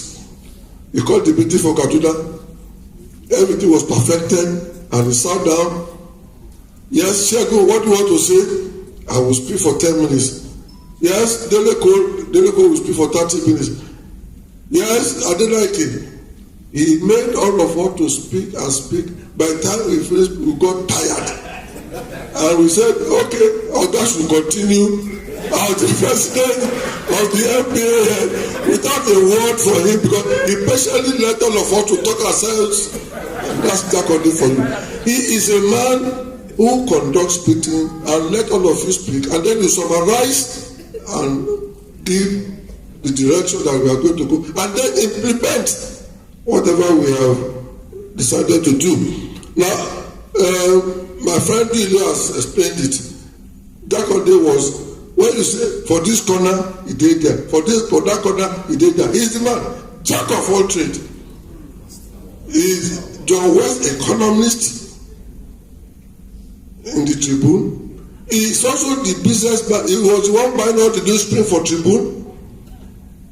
The editorial board that the Guardian started under Alex Deleko, Stanley Makebu, American system was not there. There was nothing like editorial board. He was the writer of all editorial in Tribune, and Tribune was a ragged newspaper. There is no money to do much of it, but Tribune was one of the best selling, for one thing, the editorial. No government can ignore the editorial of Tribune. So for whatever it is, you have to buy Tribune because of the editorial written by Jakande alone. And you see, many of you don't know Lagos has developed so much. When the Abad-Macaulay way was being constructed, going from Lagos to the mainland used to be about 7-9 hours. But Jakande never suffered any traffic jam. By 5 o'clock, it's in the office. So before the traffic starts, he's there. And he won't leave until about 8 and 9. So I want to thank Alhaja for tolerating an absentee husband. because Jakande was never home. He's there in the morning, and every Tuesdays and Thursdays, Jakande will be in Ibadan. He operated from Lagos as the marine director, then he go to Ibadan Tuesdays and Thursdays to go and preside as the editor-in-chief over the affairs of the Nigerian Tribune. Now, you see, you people talk about Sam Amuka. It didn't start as Sad Sam. You call him Happy Sam. You see, Sam has always been a cynic writer. He will make fun of everybody. You remember, he started off as offbeat Sam. Sam was blowing his trumpet from the other side. How can you blow trumpet from the outlet? His trumpet was being blown from the outlet. He's always been offbeat. That is not in line with everybody else. That was the direction of his color. In the same manner, Jakande was a very serious writer. When he is writing, making fun of everybody, Jakande is writing about very serious issue under John West pen name. Now, apart from his contribution to the foundation of NIJ, NGE, Guild of Editors, the NIJ history was the first African, the first black to be president of the International Press Institute. The International Press Institute, Rahim is there. Rahim is now a director representing Africa. I was director representing Africa after Jakande. Jakande was the first African to preside over international press, made up of editors, publishers all over the world. He was the first African. I was there in Japan when he was elected, not for anything but on merit for his contribution to journalism. Now, the NIJ, the training in our time, Sam and I didn't go to any journalism training school. We learned on the job. Now, there was a training school in Nairobi funded by International Press, funded by IPI. Jakande single-handedly brought IPI to Nigeria to start a school of journalism at Broad Street. The lecturers and the payment of staff were done by IPI, and Esparto was seconded from abroad to manage the training of journalists. I was pioneer student in 1965. It was in Lagos University that they collaborated with Lagos University, and students were brought from Sierra Leone, Liberia. It was Jakande brought students from West Africa to the University of Lagos, where we were given training by International Press Institute. That was the beginning of the NIJ. From the training that we were having in University of Lagos, in collaboration with University of Lagos, it moved to NIJ and was for a long time continuously funded by IPI. And in fact, our friend in Reuters, Ogushekon, the writer,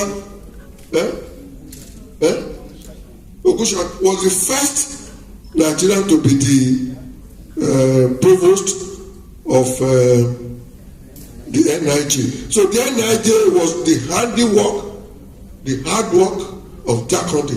And Jakande, as a father of journalism, he traversed not just sitting in Lagos.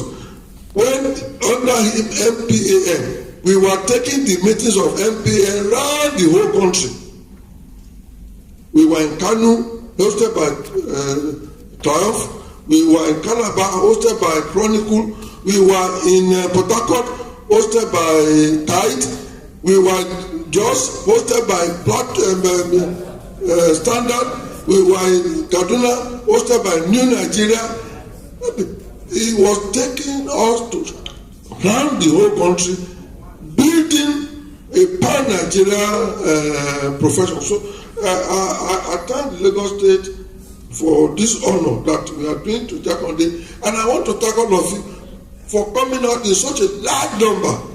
It shows that now we have decided to be recognizing ourselves, and we must continue to do this because Sam is 89. When he's 106, we start his own inauguration lecture.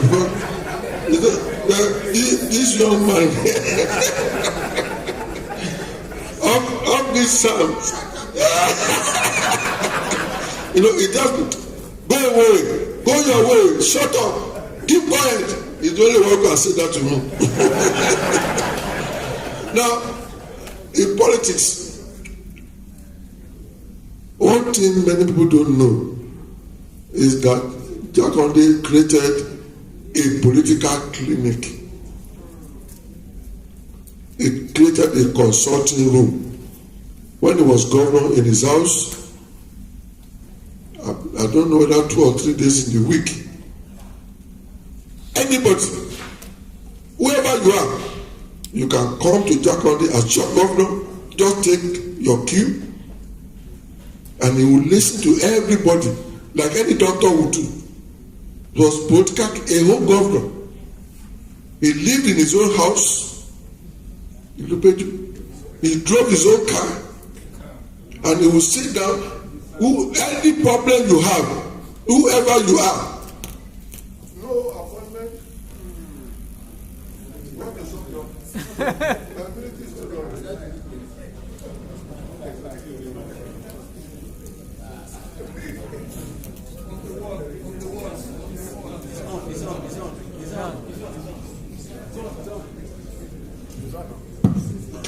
Now, you don't need an appointment. Anybody in Lagos, anybody anywhere, you bring your problem to Jakande, Elijah will testify. He will sit down in his conference room there, and he will listen to everybody before he goes to bed. I don't think we have seen any governor that is that grass-rooted as Lateef Jakande. Finally, with all these things, Jakande lives on groundnut. You see, when he's writing editorial, you have a bottle of groundnut by his side. You're taking the groundnut and writing the editorial. So, Elijah, thank God you are alive to see the greatness of our great father, our leader, our founder. We all owe him so much, and the greatness of Jakande will not only be enjoyed by children, his grandchildren and great-great-grandchildren will continue to enjoy the greatness of Lateef Jakande in Jesus' name.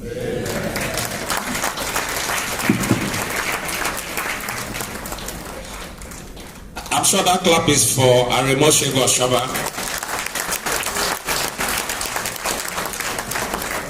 Thank you very much, sir. Next in line is Mr. Lade Bunola. He's also seated by my side here for his remarks. Thank you very much.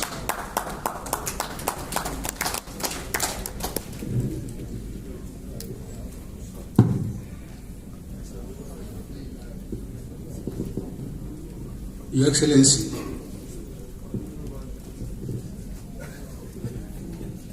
my bosses are here. They are not listening to me, they are my bosses. They are my bosses. I was very fortunate that I was surrounded by diligent, loving bosses. Uncle Sam is here.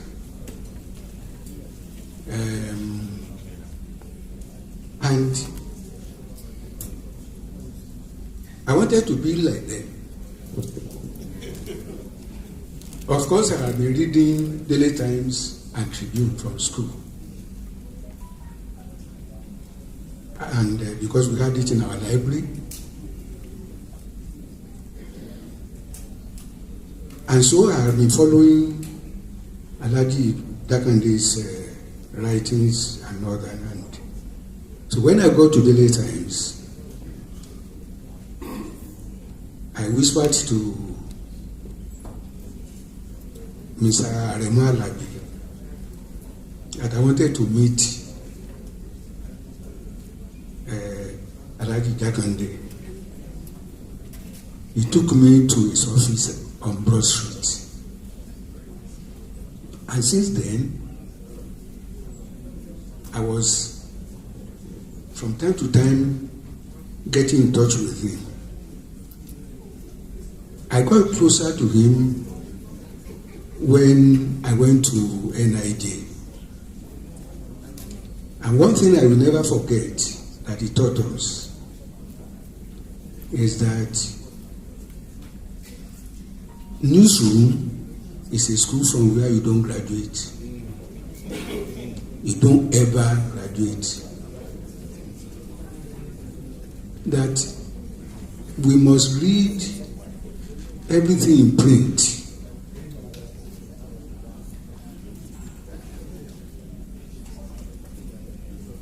We must know something about everything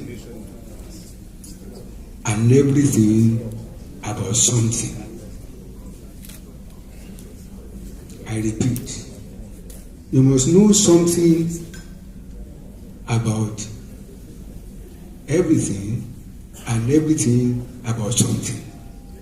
I will never forget that. How can you do that without reading? And so you must always read. Newsroom therefore becomes a school from where you don't graduate. I don't know how many people who have accosted Uncle Sam at the airport. There will always be a book in his hand. Uncle Sam. And so all my editors were bosses. Always reading. And so a product of Daily Times must be versatile.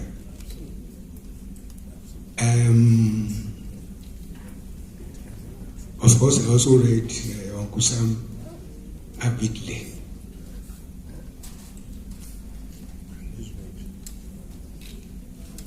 Who says Nigeria is in need of being saved? From politicians or from the soldiers? That's Uncle Sam. What happened was the soldiers came, drove away politicians because they were corrupt. In no time, so Uncle Sam said, who says Nigeria is in need of being saved? From politicians or from the soldiers? And so,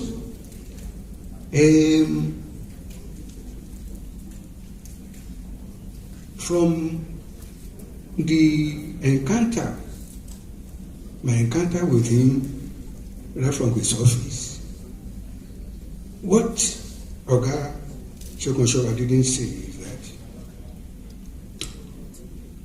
after writing his editorial about 7 a.m., in fact, he was doing his prayers, saying his prayers in his office at Broad Street every morning at 7 a.m. Then he will write his editorial. The editorial will be dictated on phone to Ibadan. Then the circulation van will take the typewritten copy to Ibadan. Then I will also go secretly to his house. And it was there I also witnessed people seated. You know, if you are coming out of his house, that hall, there is a hall on the right. People will be seated there. And you just take your cue, you take your turn, and you'll be answering, trying to solve whatever problem you bring. If you have any complaint which you are put in writing or whatever, you will minute on it and send to the right department. So he was an amazing person. Then I also got close to him. I knew whenever he would be at Lasso Guest House at Badagry, I will go there to meet him, to sit at his feet, to learn wisdom. and also to know more, to deepen my knowledge of journalism.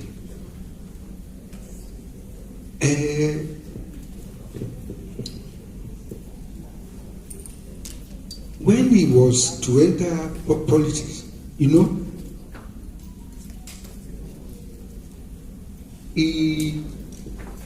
was among those who, when Brigadier Johnson, at that time he was major, when he was administrator of Lagos, he set up a committee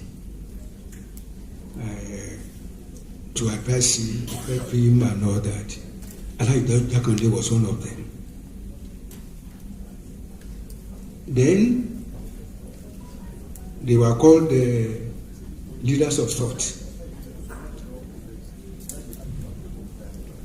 It was from the meeting of that committee that the idea came that they must demand for the creation of Lagos State. I don't want to take your time because Chief Osoba has said everything that is needed to be said. And in fact, I want to invite you to rejoice with me that I cross his path. And I wish him well wherever he is today. Thank you very much. Thank you very much, sir. Please, this is a case of lost but found money. Please, if you're missing money, you have to tell me the denomination, the currency, if it's new or old, because this is money. Money is involved here, and you have to identify it for collection. It's been agreed that if we don't get the person who owns the money, we are going to put it in the account of the Nigerian Guild of Editors. Does it carry? I won't tell you how much now. However,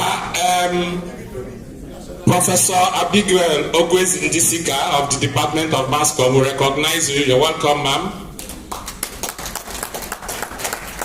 Mrs. Dupe Badeba Ajayi, you've been here all day, ma. You're welcome.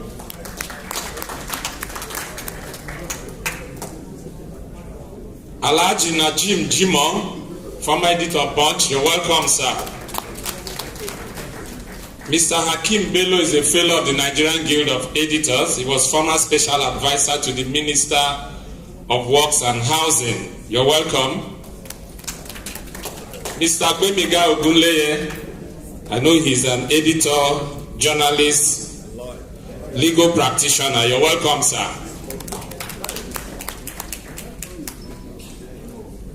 Mr. Kayode Komolafe is also here present with us. You're welcome, sir. Mr. Lanre Idowu of Media Review, formerly of Media Review, now many things put to one. You're welcome, sir. Dr. Tony Oima, I think I've seen him somewhere, former MD of Sun, welcome. And many others, as we go, will definitely recognize you. Executive members of the Guild, we all know you. Please, I want to appeal to our on High Chief Tola Adeniyi for his remarks.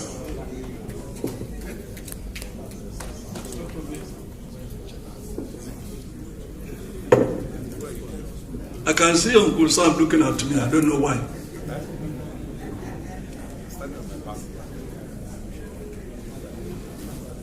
Let me pay my respect to the governor, ably represented by his deputy here, and of course, Mama,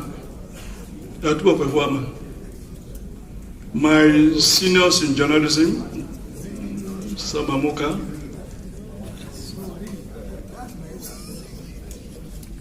the Remo himself, and Dr. Dayoduile, the Mayaburo Prince from Jabubu, the velvet voice, golden voice, former governor of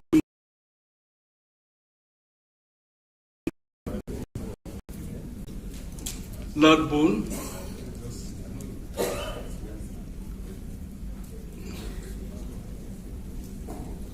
yes, my president, how are you, sir? Don't worry, I won't take your time. I won't be more than 5 minutes.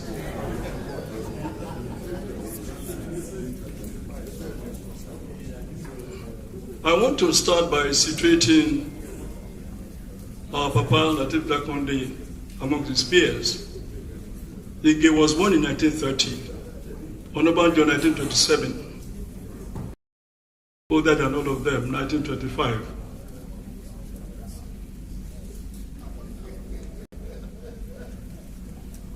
Ike Onabanjo, Adebanjo, and Jakande belonged to the same school of politics under Awolowo.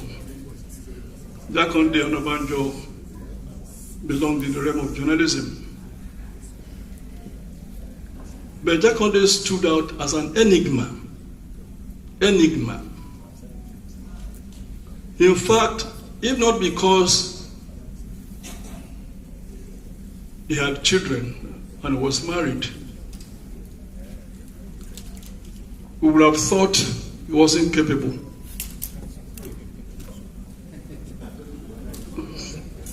I never saw Jakande with anybody, with any woman. The things that distinguish journalists and soldiers, smoking, womanizing, serious womanizing, and drinking. I won't mention names. So. I have a gas here, I have a gas here.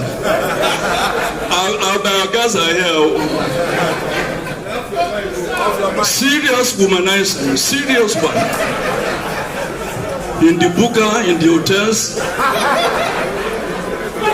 in their vehicles.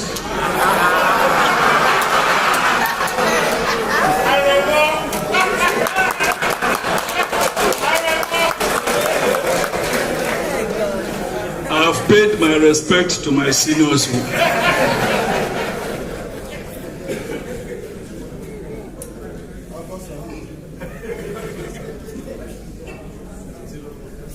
Lateef Jakande was just different.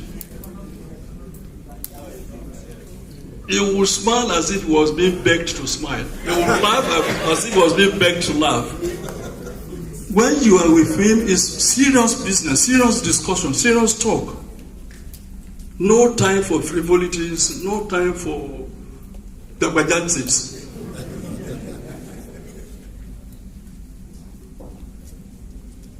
And he was very strict. And surprisingly, paradoxically, very loving and very kind. I first met, well, not about him, but in 1974, my first direct contact with him, he invited me to his office. He had been chairman of IPI, 72-74, the first African chairman of IPI. He invited me to his office and offered me a job. He said he was bringing IPI to Africa region and he wanted me to be the first executive secretary. And he said your salary may even, you're going to benefit a lot. You're going to have foreign content. But of course I was not impressed by dollar anytime because dollar was inferior to naira at that time, if you remember. So, at that time, I'd just been appointed as the first African newspaper ombudsman by Joseph. So, I ran back to Daily Times. I went to Papa, Chairman Joseph. I said, this is the situation. Lateef Jakande would want me to be executive secretary of IPI. Then Papa just said, why is he trying to put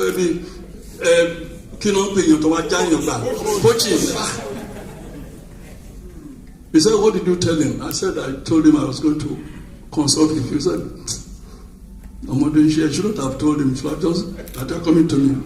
Because by telling him that he already prepared his mind for the kind of answer I will give. So you are not going anywhere. Go back to him and say you are not interested in IPI. So I went back. I said, Papa. He said, what did your boss say? I said, didn't say anything. I said I thought about it, and I would rather stay as ombudsman. Then, in 1978, I just came back from Lancaster University. And then, on my corridor in the Daily Times, Benjamin, he was my classmate in the higher school, Benjamin Faduju, very close to Papa. He just comes. I said, Benjo, what are you doing here? I said, I'm lucky star. Papa Ambire in Indo dialect, that I should come and see him. So I followed him to Papa's office, and he said, Tola, this is not IPI job. Labanji Bolaji is resigning from Tribune, and he said he wouldn't want to continue working for, and that we're going to serious politics, and he wouldn't want to work for a political newspaper. And I wanted to go to Ibadan and take over from him. Then he offered me a newspaper, a sheet of paper, and said, just write the conditions. Salary, this and that. So I wrote salary, car allowance, accommodation, because they had spoiled all of us. But I put 4,000 on top of what I was earning in Daily Times. Then just put approved. And I said, when are you going to Ibadan? I said, I have to tell the office anyway. I was excited because I was an absentee husband. Very, very absentee. My wife never lived with me for a moment in my life. Ibadan, she had a career in Ibadan, my career in Lagos. So it was an opportunity for me to go back to Ibadan. So I go to Ibadan.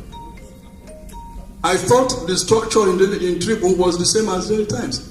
I thought they would be paying for my columns. In Daily Times, they are paying me the 2 columns I was writing for Evening Times. I wrote 2 columns for Evening Times every week. That's 6. I wrote Ngwe Tony and Ngwe Kauki Lagos Weekend. I was also paid. I was paid for my column in Sunday Times. And I was also paid for my Abba Said. So when you put all that together, I thought it was good money. So I thought I knew I would write in Tribune. I thought they were going to be paying the same thing.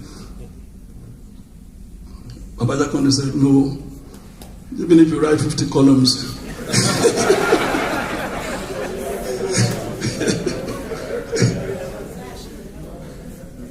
we are paying you. Every service you render is still for the same payment, your salary. But what I did not know, even beyond that, then I got to Tribune. He said I should go and see somebody. That I say managing director. Managing director, Bawu. They said there was one Mr. Oni. They said he was the managing director. Then they said, then there's another man who said he was Bakari, said he was general manager. What's all this? This Bakari had applied to us in Sketch in 76 to be a reporter or whatever. Because Dr. Duile was already the editor, so he came to, and we didn't find him employable. Now he says he's the general manager of.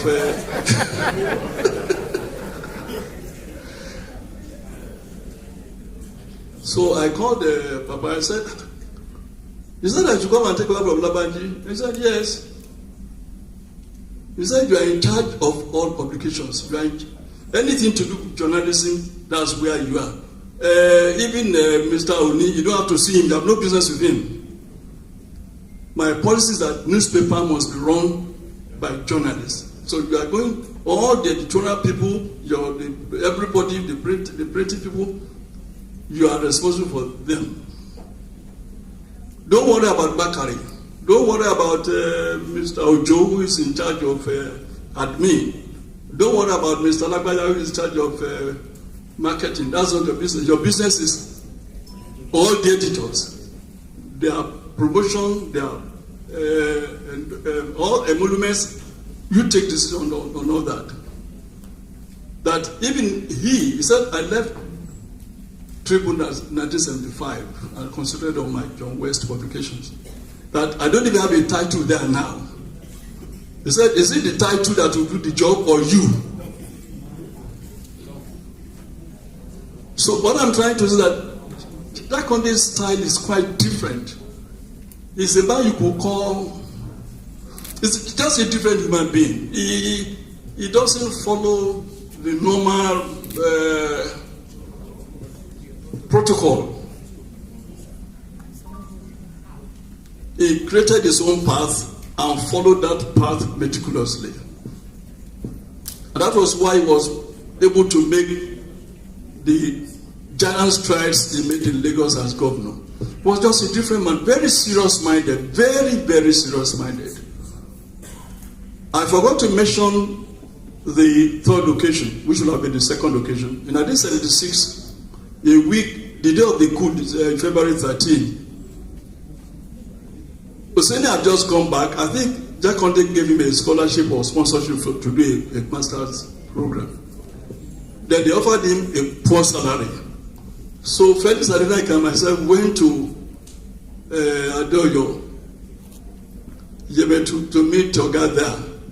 Say, sir, the salary offered to Husseini was too small. Said, before he left for the program, he agreed on serving. He had agreed that whatever we offered him on his return, he would take.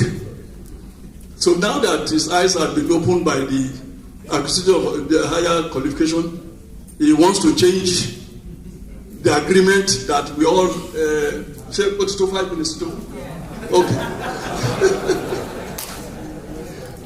And that was the day of the coup. But Baba Raja had left Lagos before the coup. He was in Ibadan, that February 13th.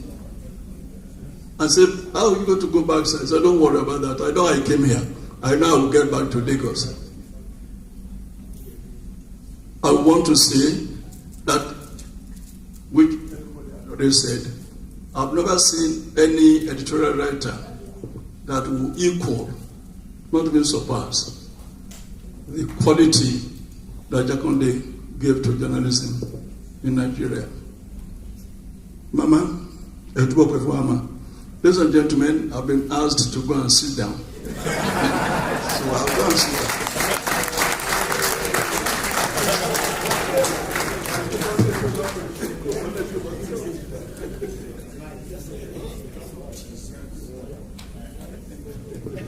Please, a round of applause for Baba.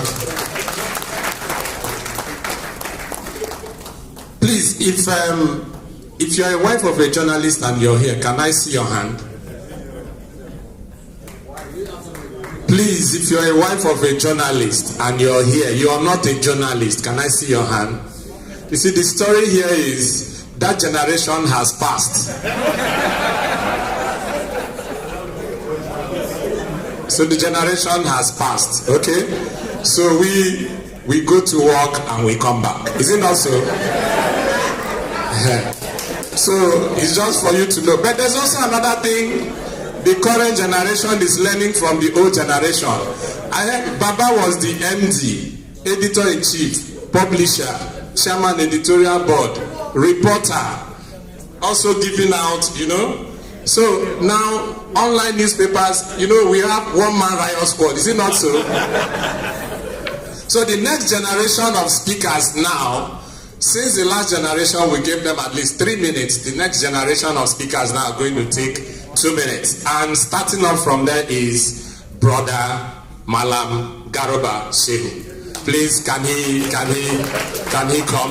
Yes, I'm not shocking you, Oga. The next 2 minutes, you tell us about the man, his journalism, his politics, Lateef Jakande. Welcome, sir. Please, can you put our hands together for him? Former president of the Guild, former presidential spokesperson. Welcome, sir.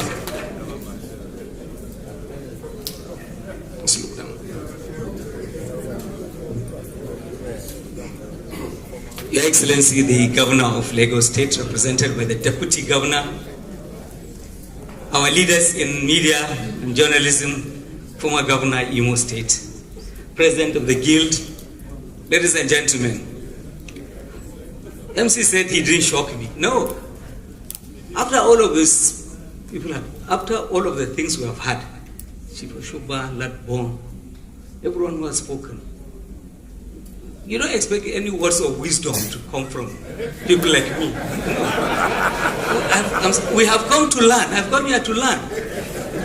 We haven't come to give anything. Elijah, congratulate you on.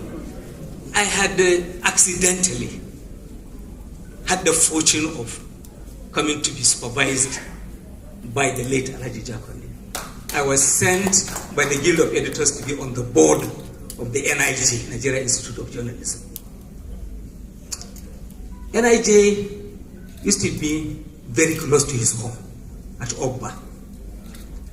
So he didn't come to NIJ to supervise on meeting days only. Lateef Jakande could drop in at any moment because NIJ was also part of his family. What would I say of him? Throughout our being on that board, he maintained a very high degree of moral ground. It's very rare to find somebody who would discover his mistake and also be the one to correct himself. They have said it all. He's a very unconventional person. And the results were showing. NIJ was the place to be. Because we handled people, BSc, BA Mass Communication, they would still want to come to NIJ because that's where you would pick journalism. Dr. Juile was the director at that time. So we all, as board members, were not any less than students of NIJ because we had come to learn, to study, and to be mentored by the former governor. It was a privilege, and I want to say that this is something that has also helped to shape our own lives. This thing about editorial writing that people have, we had read editorials to learn grammar. Tribune Sketch under the late Idowu, the famous editor of Sketch. The editorials were English standard. If you read editorials then, it was as if you are reading UK-based newspapers. So, as I said, I have nothing to say. We have come to learn, and I think that we're being enriched by people. All of the things that I've been saying. May Allah rest his soul. Thank you very much.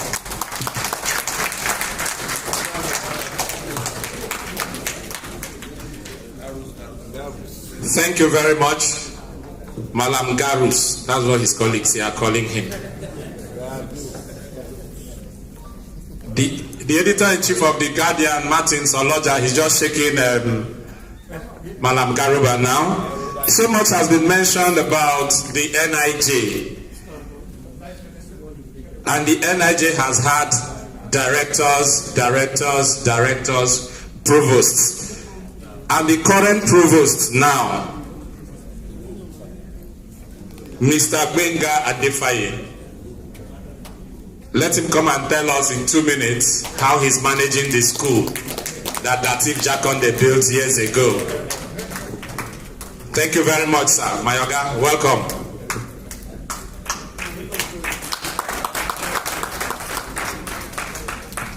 Thank you very much, the MC. Your Excellencies, Alaja, Dr. Duyele particularly, because he sat on that chair that I'm sitting on now. And of course, my boss, Mr. President, is there now. Ladies and gentlemen, I've had so much today, and I've learned so much today. But before I say one or two things about NIJ, because most of the things I will say will be repertorial, I didn't live in the time of Lateef Jakande, unquote. I didn't work with him, but I've read so much and learned so much. The first I would like to say about the politics was that in 1991, I was vicariously involved. I'm happy Dr. Hamzat is here. And I know in Lagos, especially in Lagos West, we spoke about Baba Hamzat. We spoke about Baba Orelope. We spoke about Baba Solomon. They were the titans. What am I inferring? As a reporter, as a young man following politicians about, we knew Baba had a network. He built men. Talking about building institutions in the media, Mr. Laredo was invited to do a book for us about the Nigerian Guild of Editors years back. And I think more than 80% of what was done or written about NIJ would have come from all the inputs of Lateef Jakande. I recall very well, I remember Shema always telling us that was unfortunate that Lateef Jakande's ideas were not put to a book, and that we should all work hard and make sure that this library is not lost. Till today, if you want anything about media, particularly about journalism, people say, do you want to go to Ilupeju? Mama, I hope the library is still there, that we can all use. Now, talking about the NIJ, what I recall very well is the stories I've heard. That Lateef Jakande was not just, he did not just find the NIJ through IPR. He was not just the chairman. He was also an instructor. And that was instructive for me. So we are talking about, because the NIJ of then essentially concentrated on producing media technicians. People who are already in business, who needed certification, who needed to hone their skills. It's a little bit different now. We also have some young people whose admissions are moderated by JAM, who do national diploma, who do HND, who are enrolled for NYSC. You have those ones on the side. Many of them have never been to the newsroom. You also have a crop of teachers. Many of them have never been in the newsroom, and that's a challenge. Of course, we have the tertiary part, where we still do the post-graduate people. A lot of people still come there for certification. That is easier.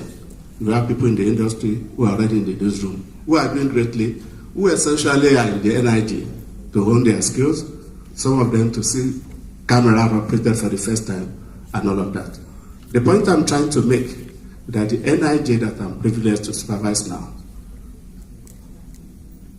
is the NIJ that is forever grateful for the founding ideas of Lateef Jakande, for the training and the examples they left to all of us.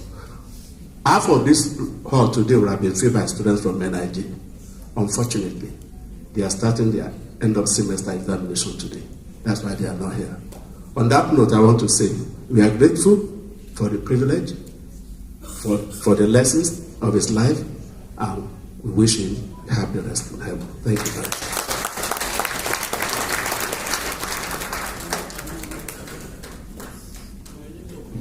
Thank you, sir. Please, I crave your indulgence. The list will definitely continue. The governor has somewhere to go. So I will definitely continue, maybe after his exit. However, I definitely want to thank the Jakande family, led by Mama. They've been here all day.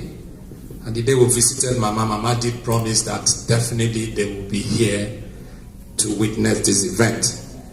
And it is my pleasure to call on Brother Lateef Jakande.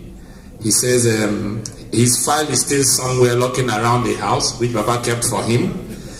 Then he also told us so much about Baba's library. Maybe he's also going to tell us now that library is bigger than a mass communication faculty. Please, let's welcome Lateef Jakande.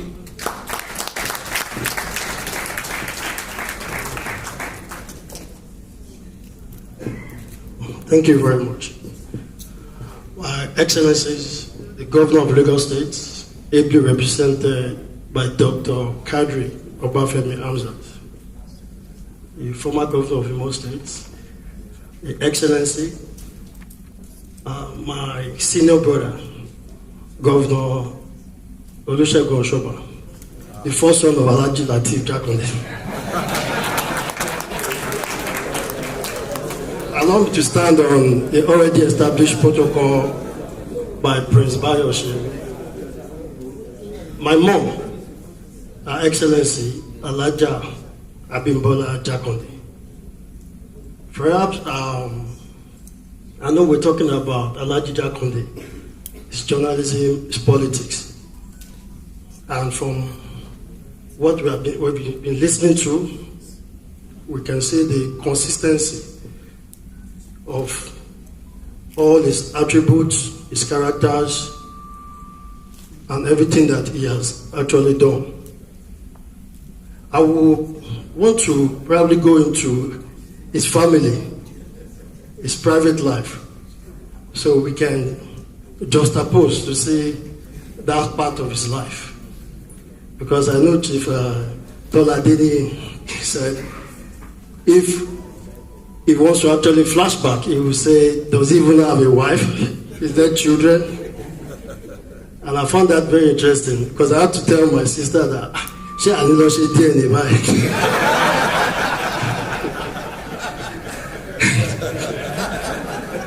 or we should ask our mom.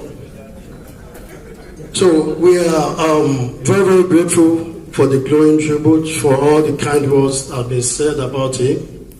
Very, very importantly, that these words continue to, because in Yoruba culture, when you talk about culture, or we keep listening to things about Alhaji Jakande and Oroyebo with the Siro Gombe. So we've been very consistent. I want to let us appreciate and celebrate Alhaji Jakande.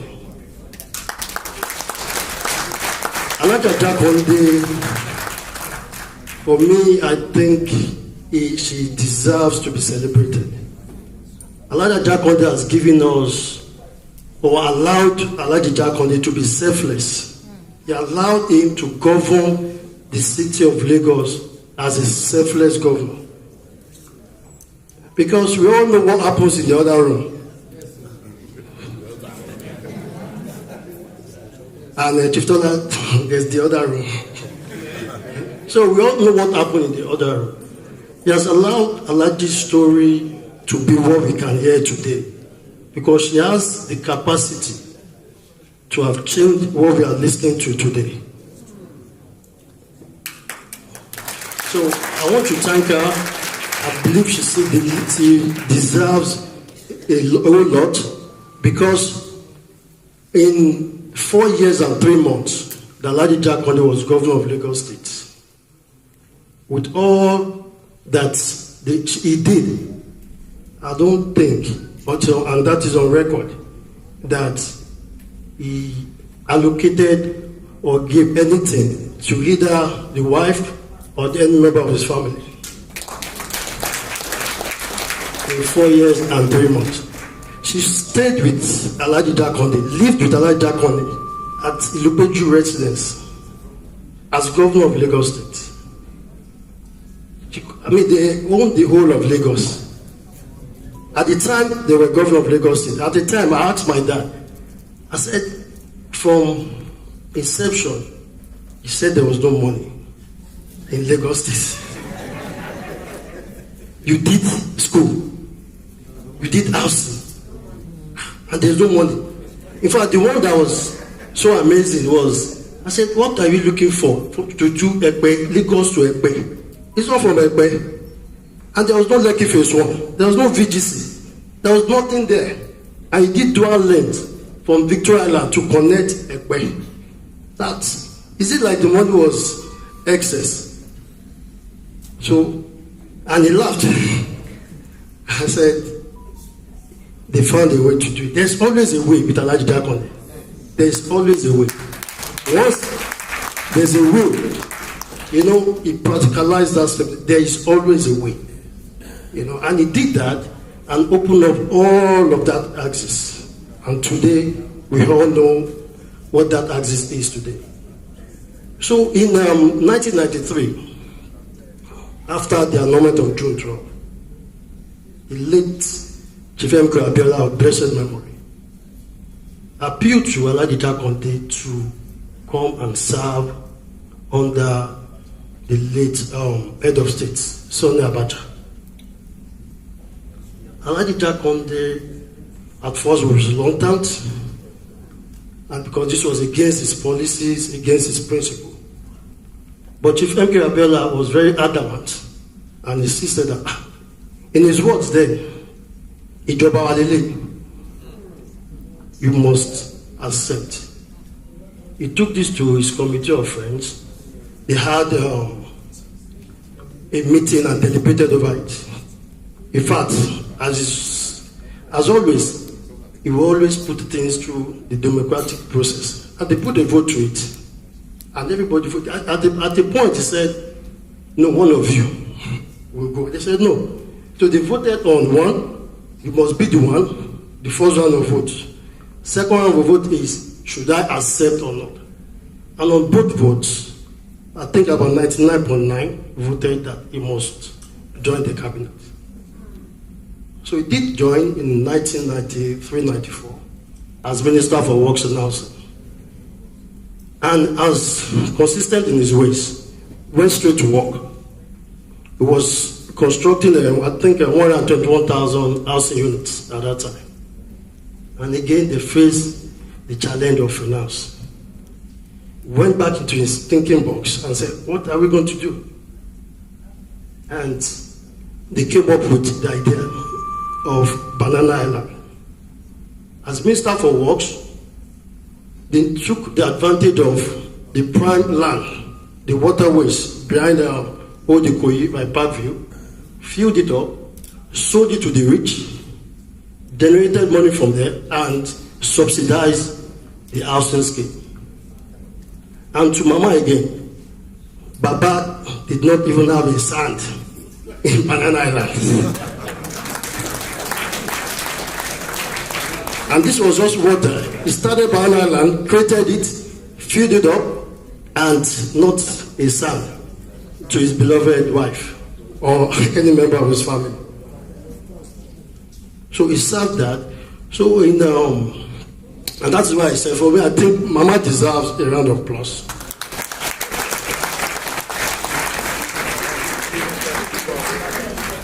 Because she stood with him through thick and thin. Another major, very significant, is when he built the public schools.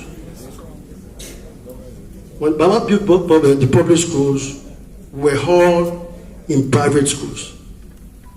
And one day, we were being driven to school, and they said, no, they have changed our school from where to where. And they moved us to the public schools, which they termed poultry sheds, because at that time they were constructed with planks. There were no doors, there were no doors. It believes what is good for the goose is good for the gander. And Mama accepted. So today, I don't know how many wives or ladies or women that will accept those conditions.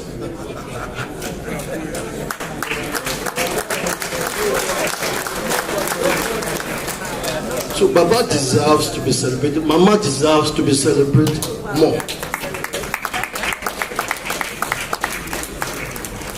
In 2019, when Baba was 90 years old, the Lagos State government did celebrate the man. They have been very, very supportive. Thank you, Mr. Governor.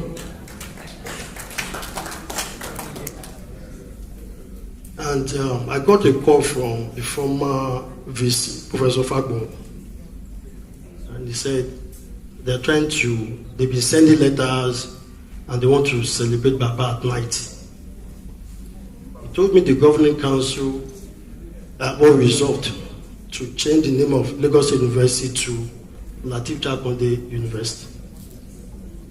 And he said the purpose was they want to make a change as being the only university that will honor the person that founded the founder of the university in his lifetime. They tried, and actually didn't see the day of the light. Let me thank Mr. Governor for walking his talk. He established Lateef Jakande Academy. The Leadership Academy, the purpose is to bring in very young students and train them so that we can have mini LKGs. A very, very good initiative by Mr. Governor. We're really thankful. We will also want to, let me use this medium to also appeal to Mr. Governor to revisit the issue of Lagos State University.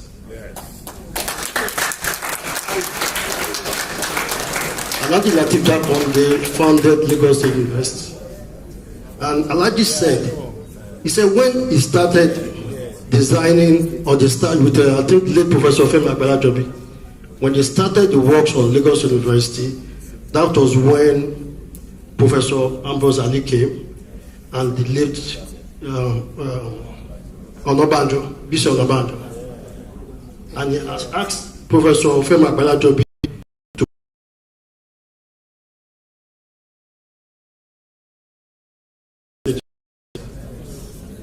today, Ogun State is Olabisi Onabanjo University. And Bendel is Professor Ambrose Ali University.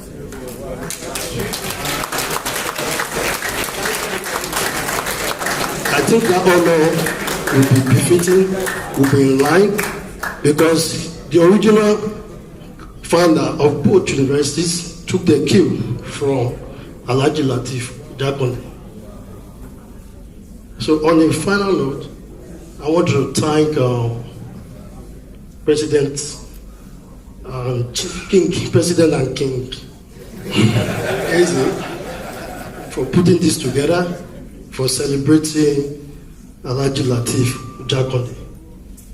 It has been a very beautiful day. And Alhaji Lateef's life personally takes me to one of our things where we have a prayer point, where we keep praying for a new Nigeria. We keep praying and wishing for a new Nigeria. And we have to reflect.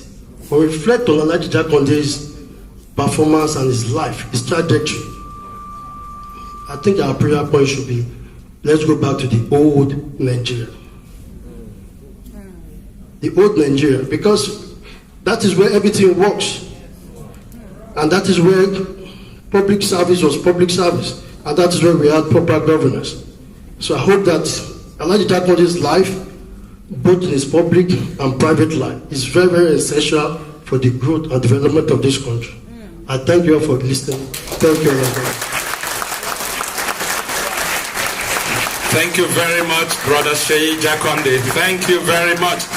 And while we are, please, may I crave your indulgence, Your Excellencies, please, can we do a 1-minute stand ovation for Mama? Please. Please, 1 to go. Let's go. I'm timing you now. I'm timing you now. I'm timing you. Let's go. Let's go for Mama's humility, for Mama's commitment, for Mama's support to Alhaji Lateef Jakande. Harun's son has attested to that now, that all this celebration should be for Mama. Thank you very much. Thank you. God bless you. Thank you. Thank you. Your Excellencies, distinguished ladies and gentlemen, thank you. The Governor of Lagos State will be addressing us now, and immediately after his speech, the Guild will be giving him a plaque. So please, lunch is also served long after we are done. However, distinguished ladies and gentlemen, Your Excellencies, very senior colleagues, please, I want to welcome the Governor of Lagos State, Mr. Babajide Sanwo-Olu. He is ably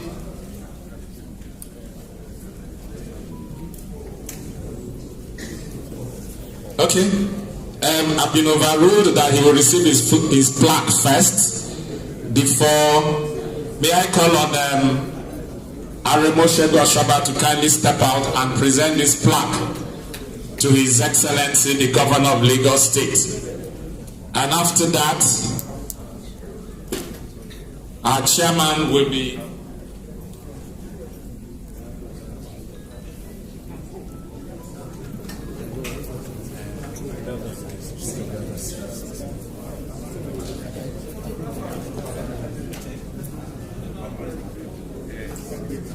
Aremoshe Goshaba is presenting a special plaque on behalf of the Nigerian Guild of Editors to His Excellency the Governor of Lagos State.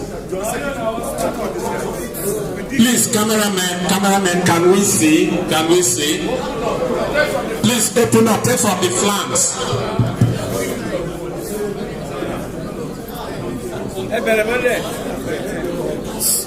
Hello.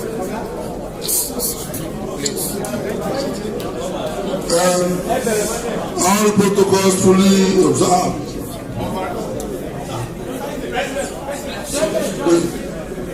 Now, I'm presenting this to the governor, and it's been received by Dr. Hamza, the Deputy Governor, His Excellency Deputy Governor, who I said earlier was the chairman and the mastermind of the last celebration that Lateef Jakande had before he died.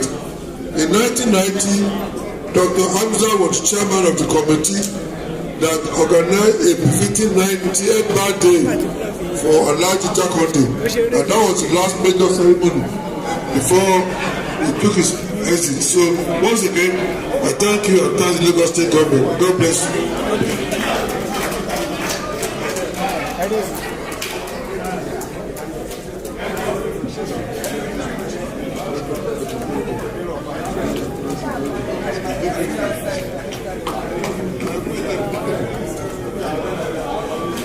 Has the governor spoken?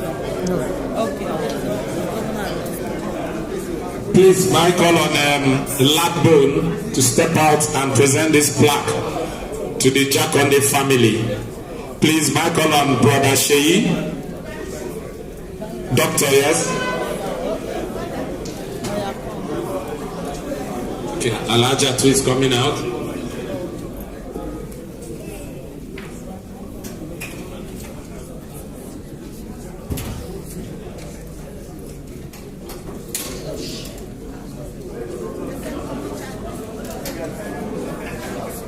Immediately after this presentation, the governor will present the speech, please. So sorry, sir.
Your Excellency, I have the honor and privilege on behalf of Nigerian Guild of Editors to present this plaque to Alaja Abimbola Jakande.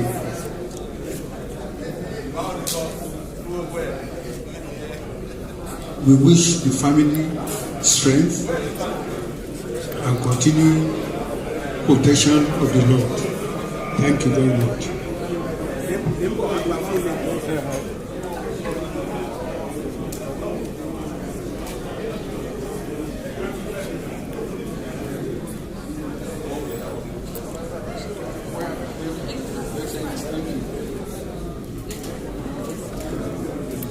Thank you. As we return to our seats, please let's return to our seats as we call on the Governor of Lagos State, ably represented by the Deputy Governor, Dr. Kadri Obafemi Hamza. Please, can we take our seats as he delivers his address? Please, can we take our seats? Can we take our seats? Please, can we take our seats? Please, after the photographs, we'll continue.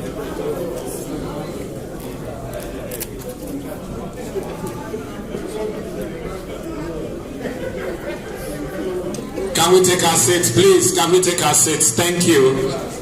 Your Excellency, the Deputy Governor of Lagos State, ably representing the Governor. Thank you, sir. It's your turn. Dr. Hamzat, thank you very much. Thank you very much.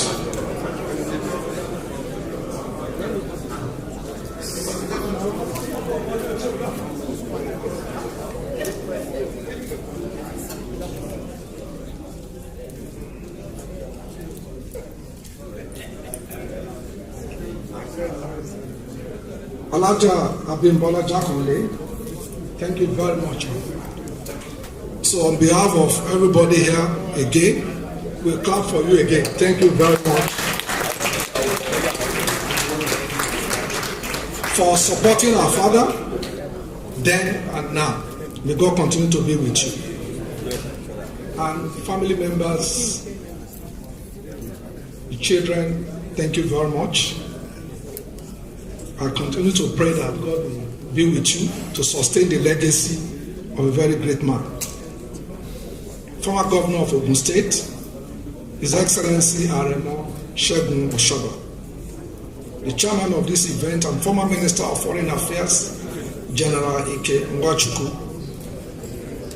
the President, Nigerian Guild of Editors, Eze Anaba, the publisher of Vanguard newspaper, Uncle Sam Amoka, former Chief Press Secretary to the late Lateef Jakande, Mr. Bayo Oshiemi, former presidential spokesperson and former President, Nigerian Guild of Editors, Madam Garba Shehu, thank you very much. The keynote speaker, Chief Felix Adenaike, esteemed discussant, Dr. Dayo Duyile, Mr. Lade Bunola, Mr. Benga Adefaye, Provost of NIJ, Mr. Richard Akinola, the Executive Secretary, Lateef Jakande Academy, Mrs. Folashade Koka, Executive members of Nigerian Guild of Editors,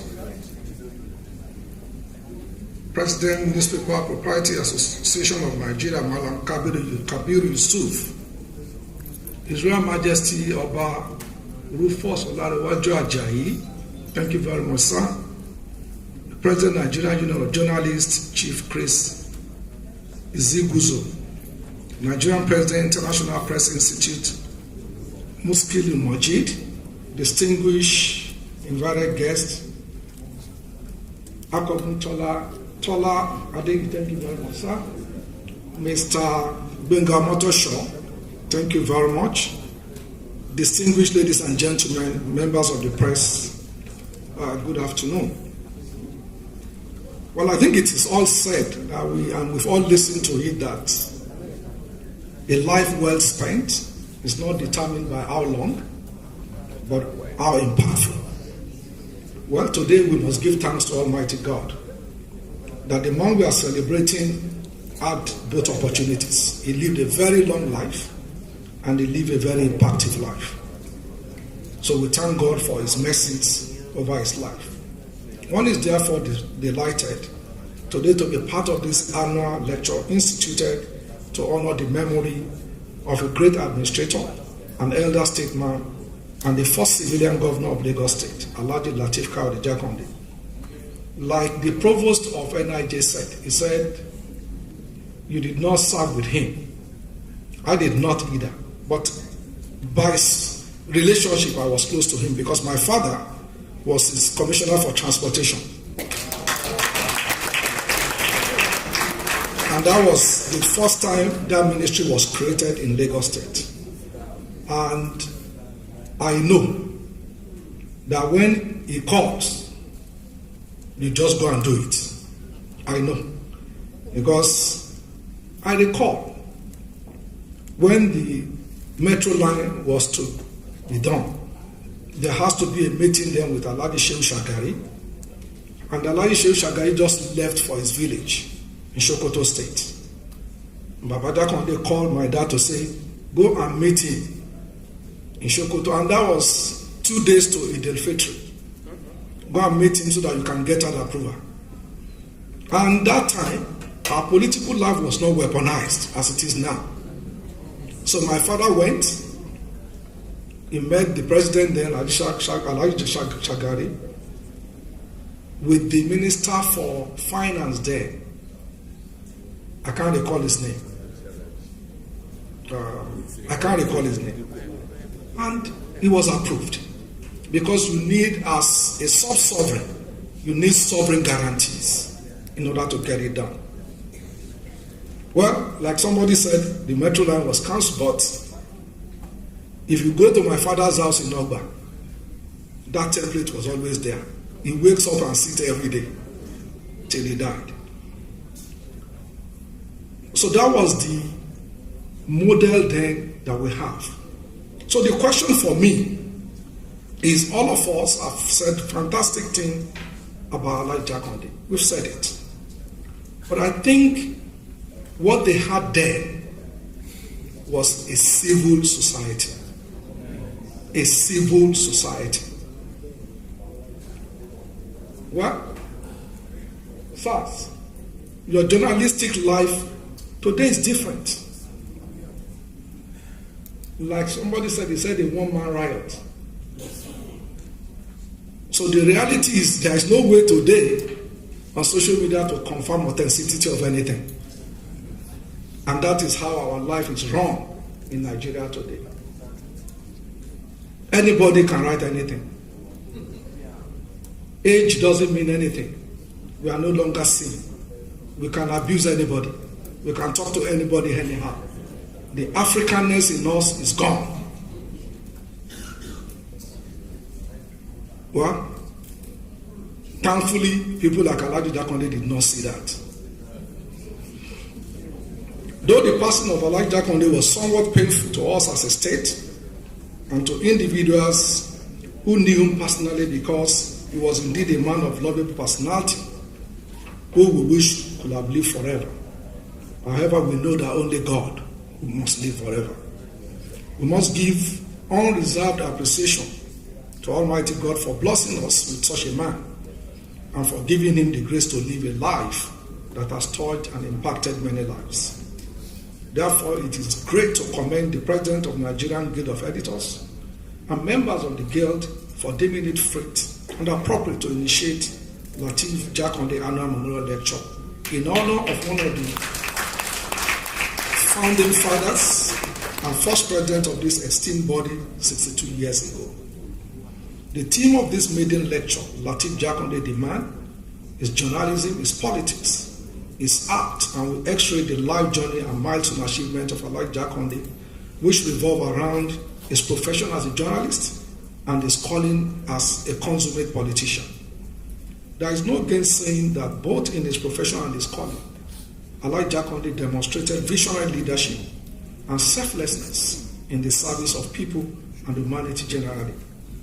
The Nigerian Guild of Editors, which has grown to become a highly respected body in the media industry, is a testament to his vision and exemplary leadership. The administration and good people of Lagos State will forever remember Alhaji Lateef Jakande and his good deeds to Lagosians. To immortalize him, our administration established the Lateef Jakande Leadership Academy to unleash the potentials of the next generation of leaders. The academy was established to immortalize the name of the first civilian governor of our state, whose impact on the generality of people was outstanding. It will provide an avenue for the younger generation to imbibe the ideals and essence of responsive and selfless leadership, which were the hallmarks of Alhaji Lateef Jakande, both in his private and public lives. This leadership program will offer life-changing, non-partisan, and meritocratic opportunity to young Nigerians who desire to impact their generation through public service. Today, there are 29 of them, and they are 3 years post-graduation.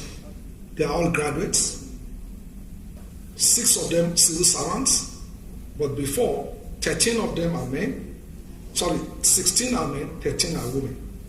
One of them speaks 7 languages, English, French, German, and so on. 2 of them are medical doctors. One of the associates is a young lady who made the under 30 Forbes list. These are fantastic people. But we must create a way in our country to guide the youths.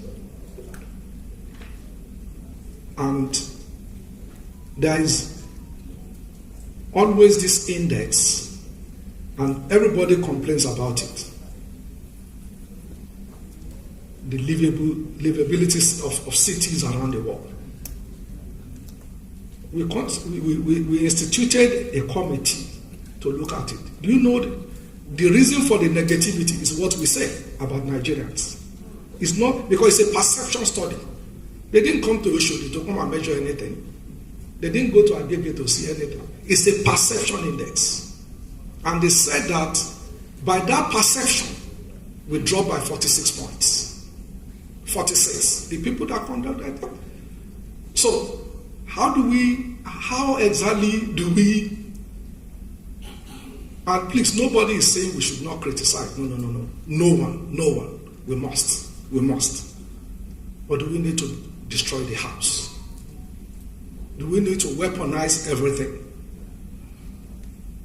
So I have no doubt in my mind that this annual election, in addition to immortalizing the good name of Alhaji Lateef Jakande, espouse his ideas for the coming generation to imbibe in their professional and public service. We are thankful because we have been told many instances that exemplify the journalistic ability of LKJ. Thanks to the Guild of Editors for projecting these aspects of this great man's life. But it is important to also state, as somebody has stated before, that Alhaji Lateef Jakande has an extremely rich and good library. We must not let that library die.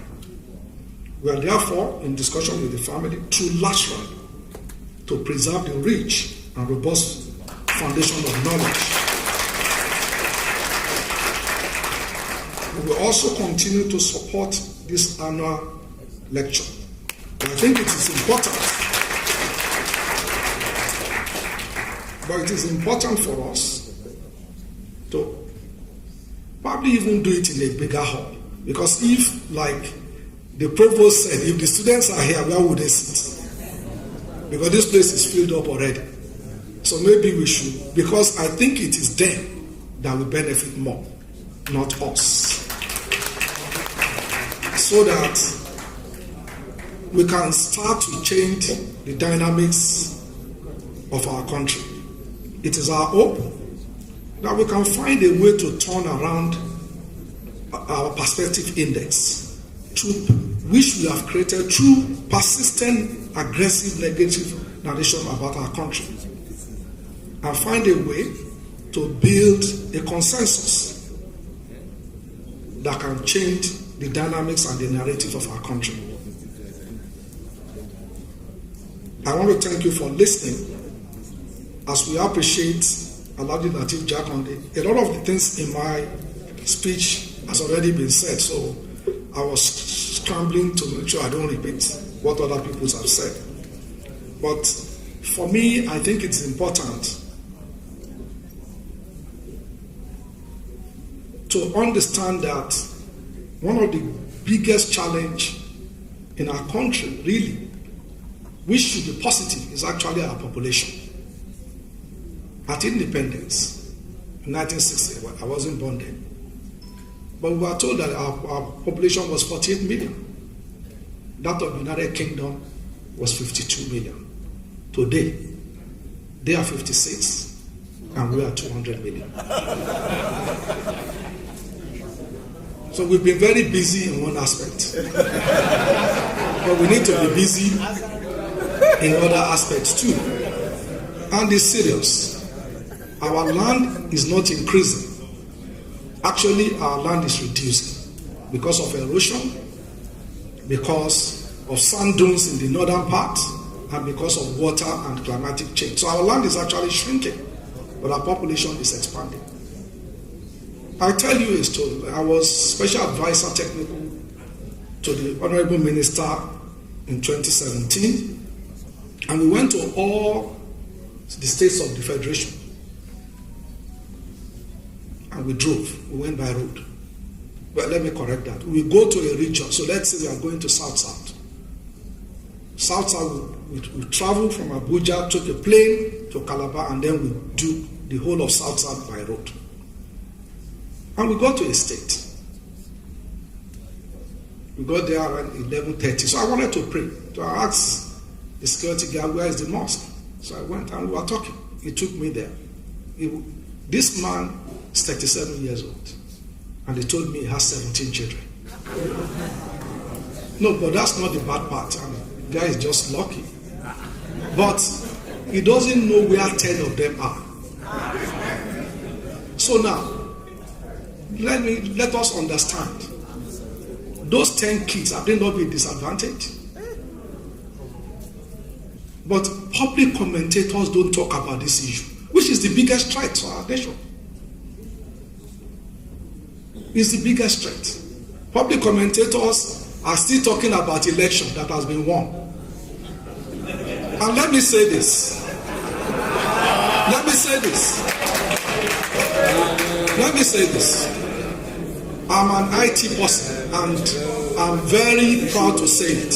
I work with the best companies in the world. I was director of IT, Morgan Stanley. We have offices in all the 7 continents. And we pride ourselves as the best IT on the street. I became an executive director. I was a black man, the only black man in that school. So it's because I was able to do my job. Now, we had an election. The ballot paper in Lagos is the same as that in Kaura Namuda. It's the same as the one in Abeokuta. It's the same in Oka. The same ballot paper. We voted. They gave you. So the beavers was an equipment that authenticate people. That's all. It authenticates against a static database. What do I mean? That database is closed. So INEC said you must register, and by this day you can't register again. So they closed their database. So all beavers does was to say, Femi Hamzat, you are in this polling unit, you can vote. That's all it does. Checks my credentials to say, okay, I'm in there, I can vote. That's all. We did not vote on the BVS. We voted on manually on the paper. You took the paper manually into a box. It was taken out manually and counted manually.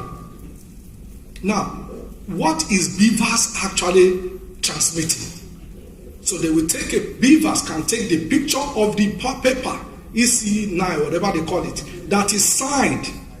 Sir, how do you transmit a catalog of pictures?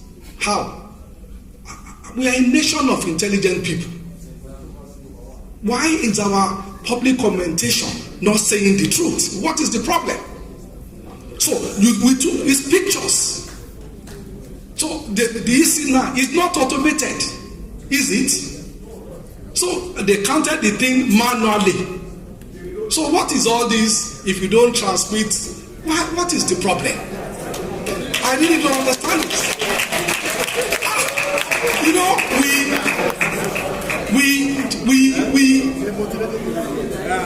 and you know, this is the challenge, and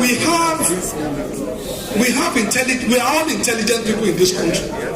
So why are we allowing wrong information to drive our narratives? Why? Except if we are saying that they didn't count it. The moment it's counted and signed, you took pictures, the pictures you took, sir, you cannot automate galleries of pictures. You cannot. You can't query it.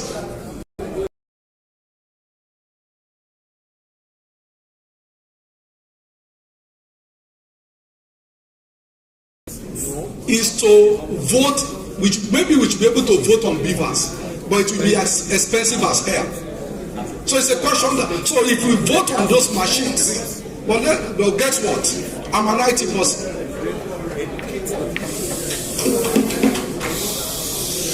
Sorry. So I'm an IT person. If you automate anything too much, it can be adding to it. Sir, if anybody can give me a written letter to say that you will not prosecute, you tell me your name in 1 hour, any bank you have in Nigeria, they can move your money, everything you have, move it to another account in 1 hour. That is why election in Western world is not centralized. So if you go to United States, for example, we know that UK is parliamentary, so they will count for that member of parliament. That's it. It's not national. So is that constituent? They count it there, and that's it. So, but for a presidential like the United States, the ballot paper in the state of New Jersey is different from that of Florida. It's not centralized. The essence is to make sure that external aggressors cannot hack into your system. So if you want to do automated, fine. But we must be ready to spend the money. Today, our next budget is more than the budget of Osun State and Kebbi State put together. Let us determine what is more important for us. Thank you very much.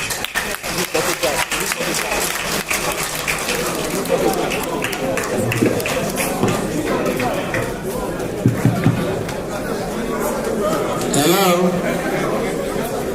Please, can we settle down? Can we? Please, can we settle down? Can we settle down? The representative of the governor of Ogun State, Mr. Lateef Jakande, please, can you, your 2 minutes remarks, please, can you take the stage? Mr. Lateef Jakande, please. Please, can we settle down?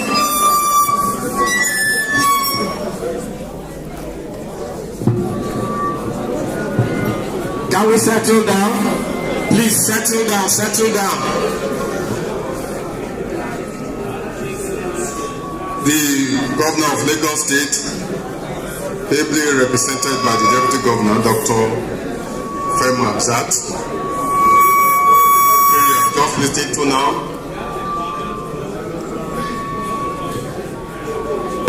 Our own former governor of Ogun State, Arema Olusegun Oshoba, the chairman of this special occasion, retired General Ike Nwachukwu. I also want to specially recognize the wife of the man we are celebrating today, Lateef Jakande, Mama Ojoya Daleo. Our guru in the industry, Chief Felix Adenike, I recognize you, sir, who is ably represented by Mr. Bayo Oguyemi. Our guy, the publisher of Vanguard newspaper, Okusa Mamuka. My former director in NIJ, my big Oga, Dr. Dayodoyle. the president of the Guild of Editors, who brought every one of us together here, the family of our celebrant today, our great papa, they are well recognized, and Professor Kaka, and my big Egman, Shiftola Adeniyi.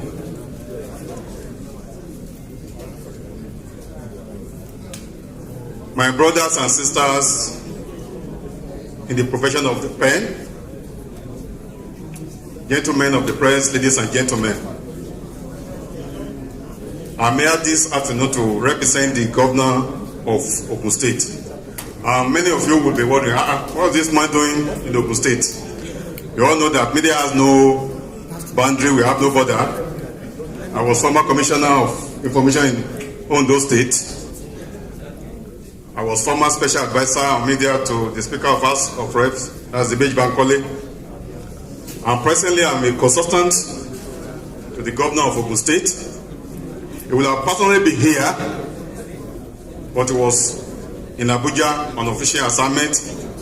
Late yesterday night, he called that, Kayode, I heard that our people are meeting in Lagos. Will you be able to attend? I said, wow. I went, no problem.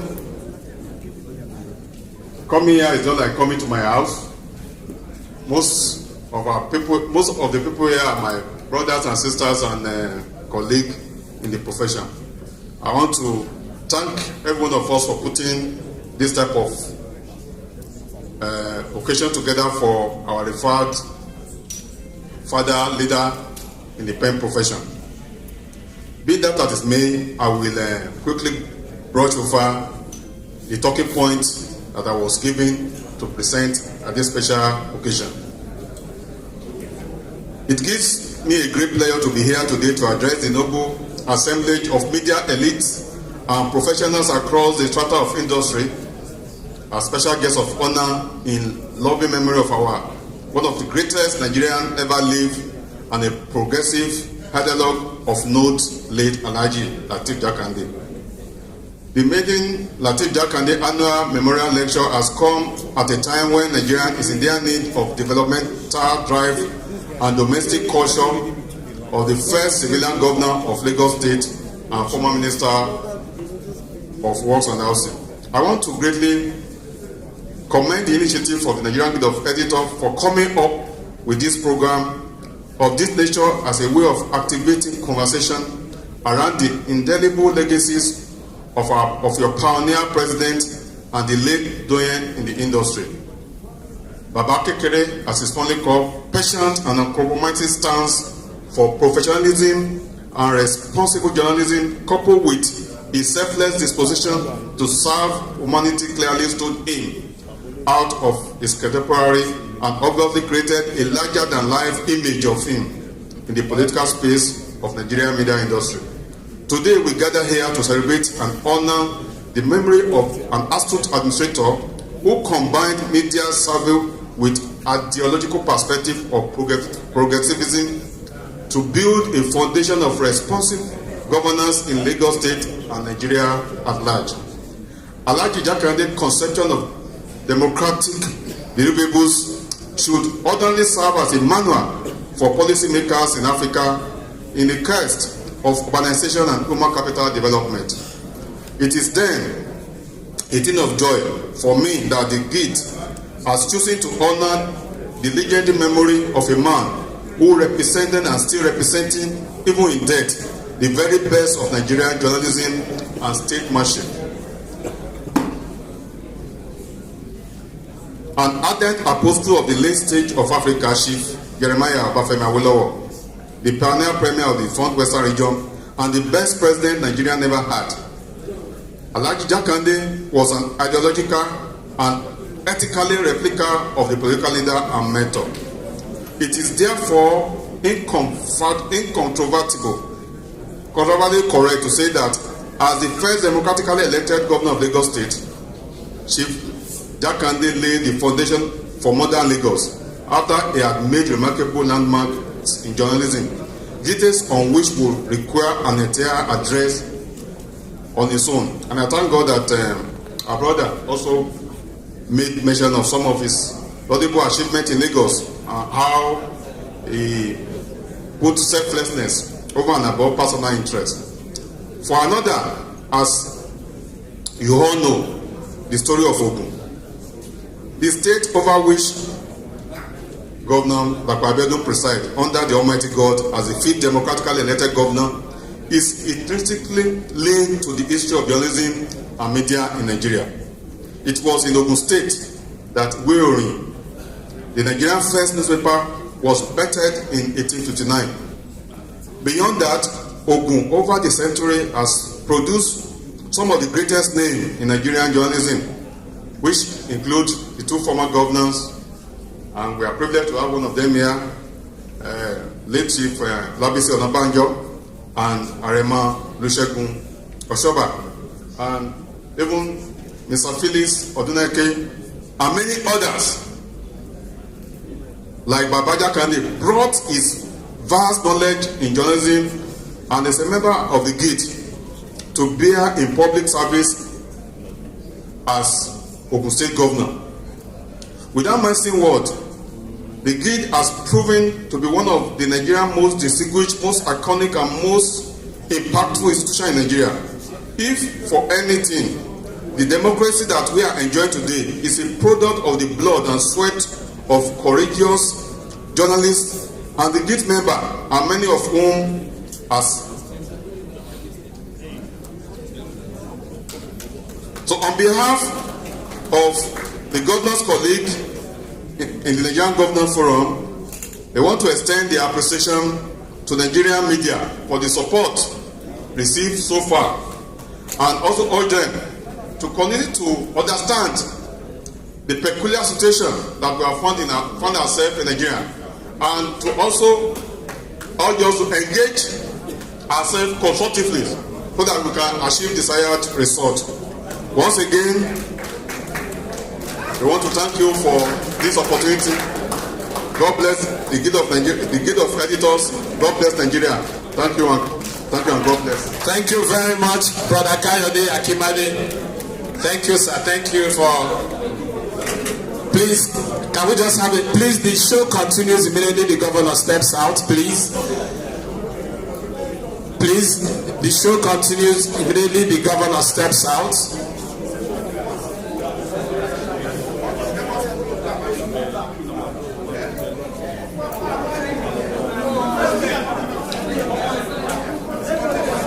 Please.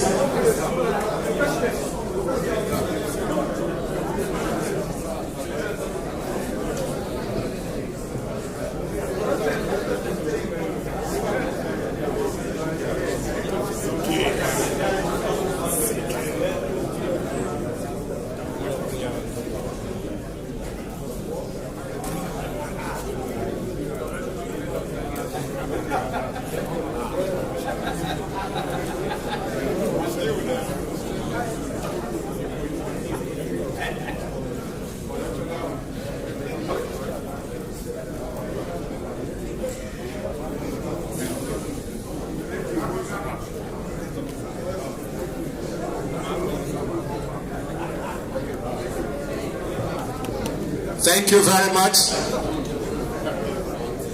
Your Excellency, the Governor of Lagos State, ably represented by the Deputy Governor, Dr. Hamzat, thank you. Please, we'll continue shortly, we'll take a few more remarks, then we go for lunch. And that's it. Thank you very much.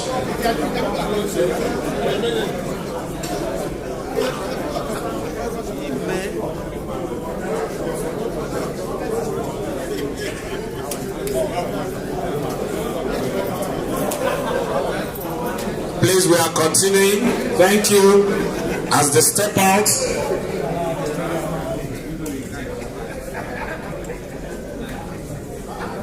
please, we are not going to waste too much of your time.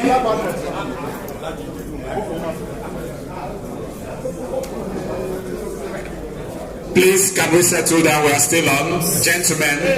Gentlemen, please, could you take your seats?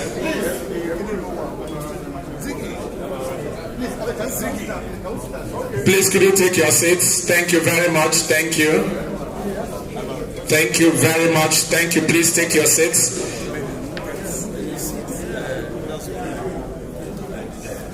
Please, can you shut the door? Can you shut the door, please? Yes, thank you. Thank you.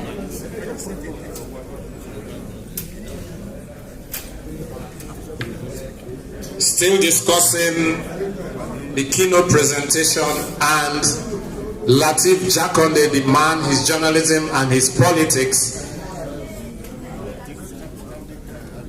May I call up Mr. Lanre Idowu for his remarks, please. Mr. Lanre Idowu.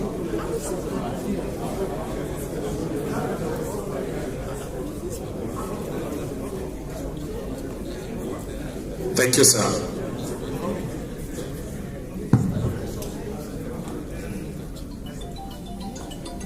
Our elders on the top table, the president of the Guild of Editors, distinguished colleagues, let me join others in commending our association, the Nigerian Guild of Editors, for this idea of having an annual lecture in honor and memory of our pioneer president,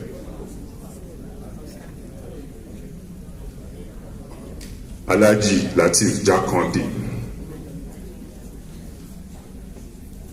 I have listened to a lot of things that have been said in his honor, and I think if the Guild decides to even turn this into a book project using the same theme, there are sufficient chapters that can be generated, and there are many competent writers in this hall who can be asked to develop them, and then maybe in a year's time we can have a book addressing this theme. It's just something to think about.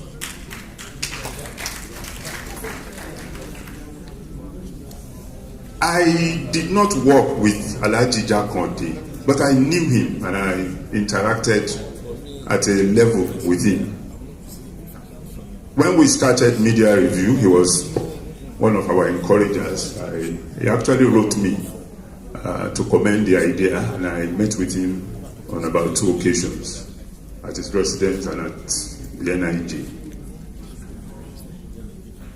Bingadi Faye mentioned the book. There's a book on the Guild, Uneven Steps, the story of the Nigerian Guild of Editors, which I authored.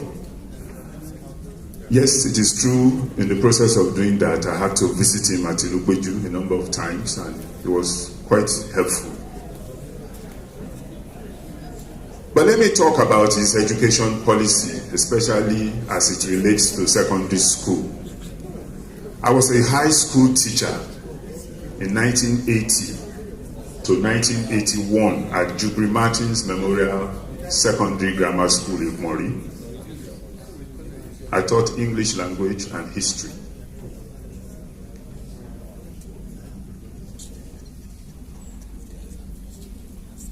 The school predated the Jakande education policy, but the wing in which I taught was one of those Jakande schools, the ones they called poultry sheds and cattle sheds.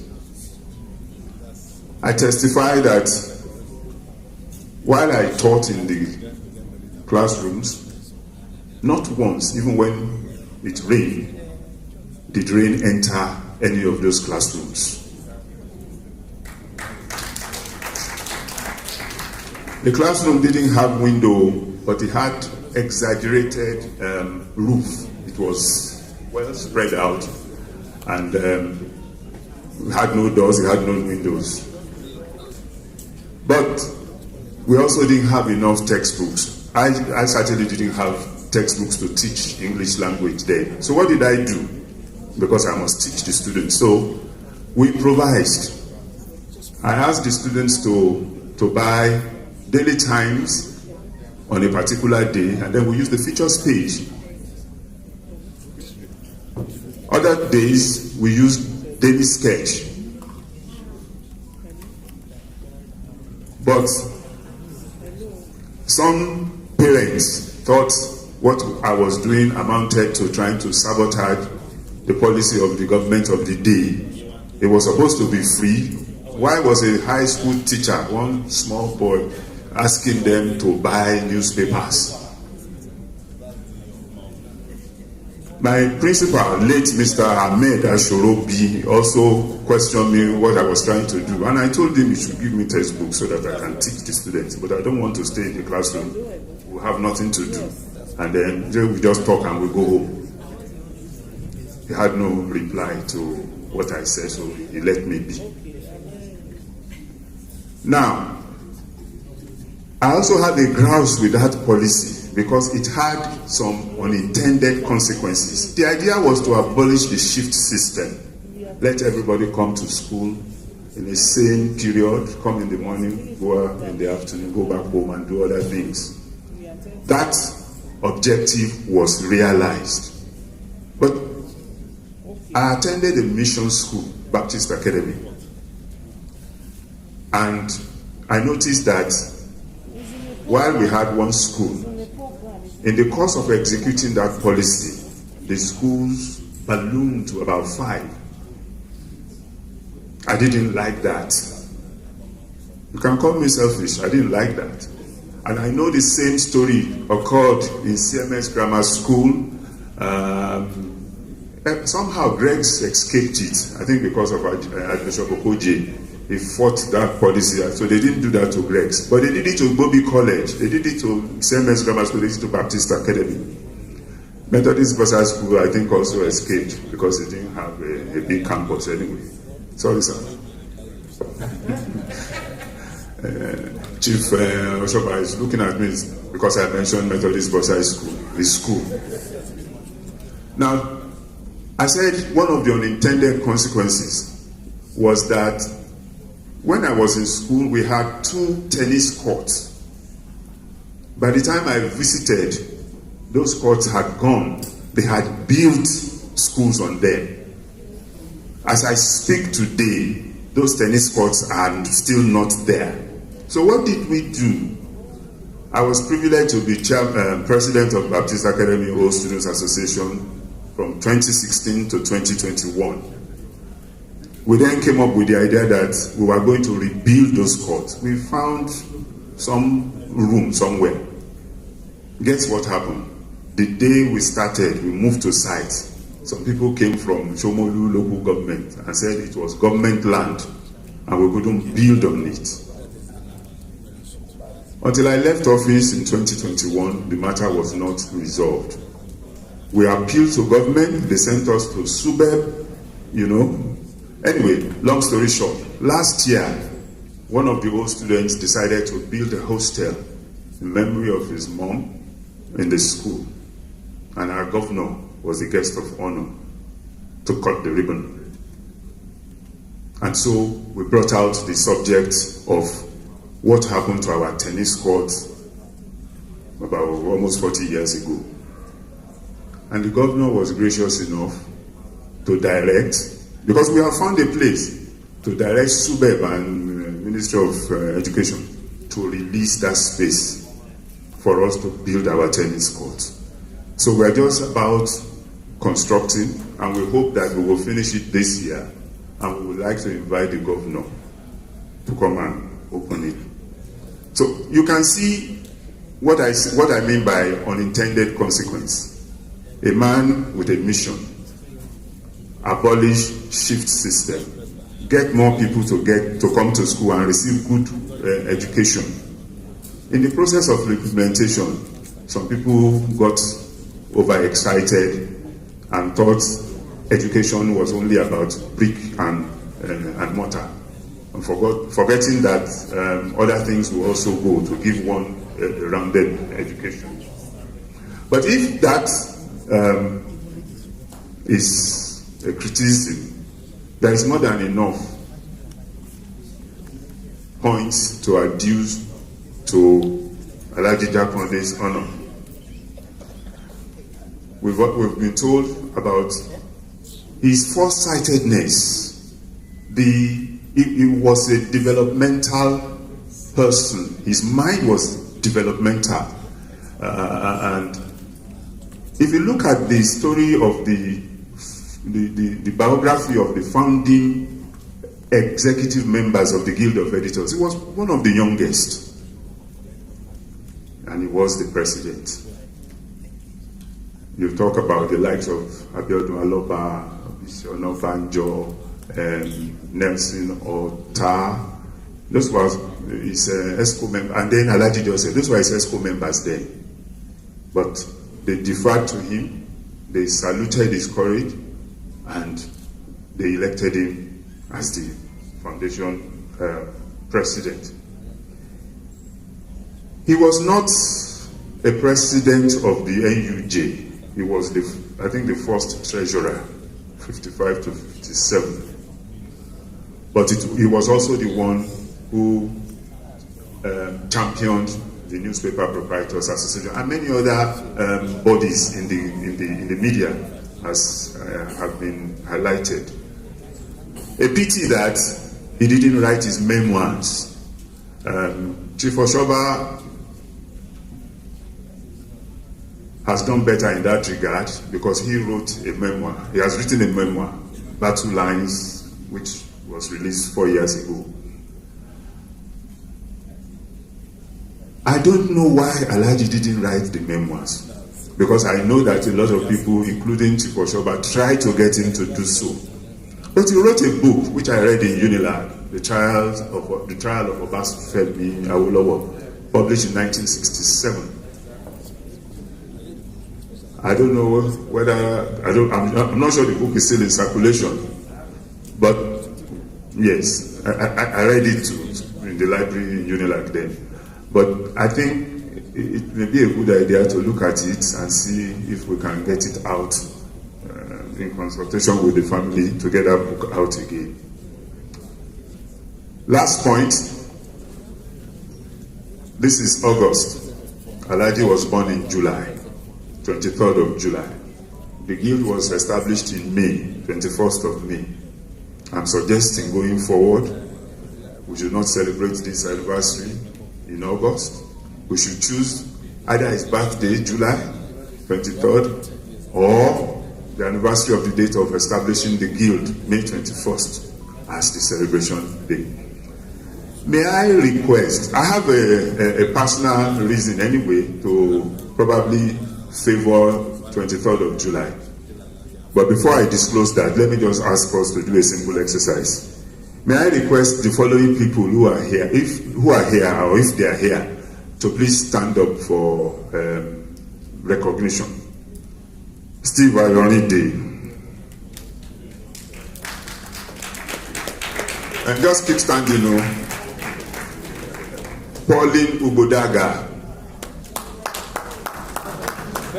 Where is he?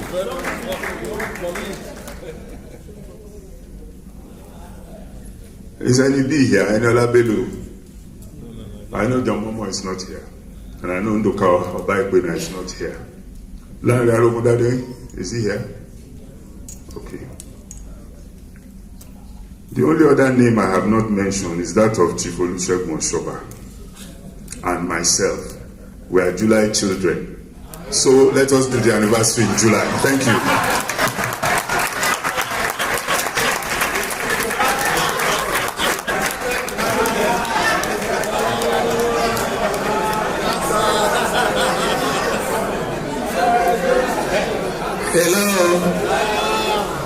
Hello.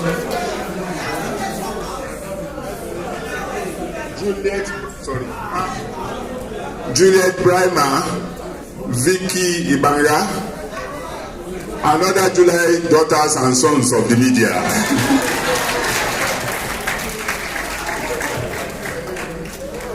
Well, you see, the thing is, I wish we had a month that was the 13th month, so that there won't be any quarrel.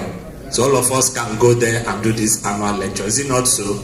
Because if you give July now, January will quarrel. If you give January, December will quarrel. So let's aim at the 13th month, then we can now tell the ESCO to consider that. Thank you very much. Mr. Rahim Adedoyin, please, representing IPI, can you fill up the queue? Can you step out for your remarks?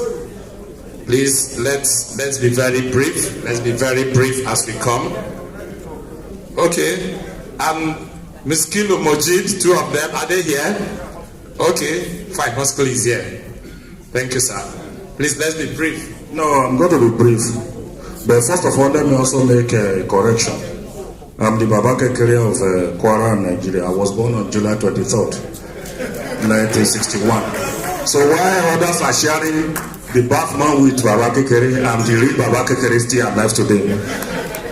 We've had a lot of encomiums, a lot of testimonials and from people. Now, I just want to deliver a message from IPI to all of us. The message is directly from the Secretariat. But before I do that, I need to acknowledge that even though the first World Congress the IPI was to host in Nigeria was aborted, through the titanic efforts of our leaders here, Governor Shoba, Uncle Sam, the late Ismaila Issa, and a few other titans who were able to successfully host IPI in 2018. But what is remarkable about it is that the IPI director flew specifically from Vienna to see Lateef Jakande in the local registers, to seek his blessing and also tell him that even though you wanted to do this some 40-something years ago, we are finally doing it during your lifetime. So I just have to put that one on record that Baba blessed the World Congress that we have. Now I'll read the statement from the IPI, and it says, today we gather to pay tribute to the visionary Nigerian journalist, the late Lateef Jakande, whose legacy has left indelible mark on the world of journalism, commemorating in his life and work. We are reminded of the importance of journalism, especially in the current times, when the need for reliable and independent information has never been greater. Lateef Jakande's commitment to journalism was unparalleled, and his dedication to public service set an inspiring example for present and future generation of journalism. As we navigate an era of information overload and misinformation, the road. This message is for you, please. It's directly from IPI. It is something we all need to take home as a message to commemorate the good lives of Lateef Jakande. As we navigate an era of information overload and misinformation, the role of journalism becomes even more critical. We rely on journalism to keep the public informed, to hold those in positions of power accountable, and to uphold the principles of a well-informed society. Lateef Jakande's significant contributions to journalism extended beyond the borders of Nigeria, as he became the first African to lead the executive board of the International Press Institute. In this role, he championed press freedom and defended the rights of journalists worldwide, leaving behind a legacy of advocacy that resonates with all of us. His impact on journalism goes beyond his leadership at IPI. Lateef Jakande's visionary initiatives, such as establishing Radio Lagos, Lagos Television, the Inauguration of Editors, and the Nigeria Institute of Journalism, have had a lasting influence on media development in Nigeria and beyond. Today, we pay homage to this incredible legacy. However, let us also recognize that the best way to honor his memory is to carry on his work and uphold the principle he stood for, that is defending independent journalism worldwide. In our pursuit of a more transparent and just society, we must support watchdog journalism that vigilantly monitors the actions of government, institutions, corporations, and powerful individuals. Investigative journalism, with its courage to expose corruption and abuse of power, plays a pivotal role in subjugating the public interest. Moreover, We must amplify voices from marginalized communities and individuals shedding light on issues that would otherwise remain unnoticed or overlooked. Journalism serves as a powerful catalyst for public discourse, providing a platform for diverse perspectives and opinions to be heard. In upholding the values of Alhaji Jakande, which he held very dear, we can contribute to positive change and foster accountability in our societies. As journalists, it is our responsibility to be guardians of truth and vanguards of integrity. Finally, let us carry forward the torch of independent journalism, honoring the legacy of Alhaji Jakande and continuing its mission to create a world where truth prevails, justice reigns, and the voices of the marginalized find a powerful resonance. Thank you, Freyen Marovic, Executive Director, International Press Institute. And by the way, the board of the IPI and leaders of IPI Group Valley are following this event through the streamline studio. So they are watching what we are doing here. Thank you very much, IPI. And as we wait for Rahim Adedoyin to find his way, Sister Maureen Chibo, President GoCorp, are you here? We recognize your presence. Thank you very much. Mr. Steve Ayorinde, former commissioner, Phil of the Guild, are you here, sir? We recognize your presence. Thank you very much. Brother Ayamino, MD of New Telegraph, are you here? Can you wave at us on this side of the building? Thank you very much. Please can we welcome Mr. Rahim Adedoyin, also of IPI. Mojid, sorry. CEO of Premium Tag, sorry. IPI Nigeria.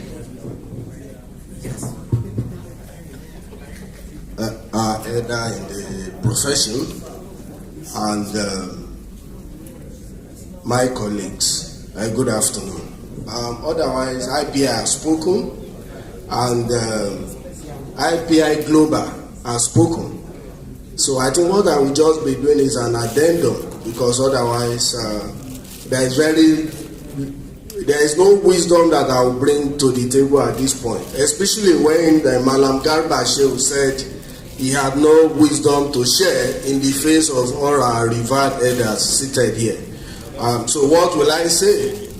But however, because Alhaji Jakande brought IPI to Nigeria before it became a global player in that international organization, I will just say a little word.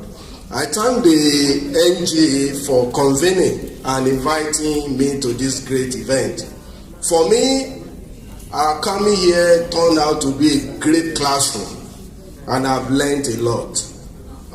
One important lesson is that there is need to document the issue of IPI in Nigeria. Most of the revelations made here today, even as president of IPI in Nigeria, I didn't know. So we will be asking, we will be running to, again, Mr. Larry Dowu to help us document this issue. Alhaji Jakande was a contented man of service. Some of us were just too young. We didn't meet him, we didn't work with him. But even after he left office as minister, during the Abacha regime, he continued to offer service to humanity. Sometimes in the late 90s or so, I was told that Alhaji was recommending people for employment. One day I went to his Lukweju home to witness the procedure. I met a large number of people sitting under a canopy that morning waiting to see him. He met shortly afterwards to attend to them one by one. He would listen to them and he interviewed each prospective applicant one by one and then gave them recommendation letters to various employers. Not that they had companies where he wanted to employ people, but he would listen to you, understand your capacity, your qualification, and then he will write letters. He will have his secretary to do letters for you. He did that as a job, day after day. He would not leave until he attended to the last person. I am told a number of young people got jobs that way. I can confirm that he gave me one of such letters at the time. So IPI Nigeria is extremely proud of Papa Lateef Jakande. History says he brought IPI to Nigeria. He remains our icon till this day. He became a global player in that international organization. He was a member of IPI Executive Board from 1961 to 1968, Vice Chair of the Board from 1968 to 1972, and then the Chair from 1972 to 1974. He was the first African to lead the IPI Board. I'm not sure any other African has led the board except the woman from South Africa who is currently the chair of the board. Now, when he passed on February 11, 2021 at 91, the then IPI Executive Director said of him, and I like to just remind us, that Lateef Jakande was a great asset to journalism and journalist rights in Nigeria. He set up institutions that have contributed to strengthening journalism and training younger generations to become professional journalists, which is basically what we have all testified to today. So IPI will definitely ensure that Alhaji Lateef Jakande's name is etched in gold.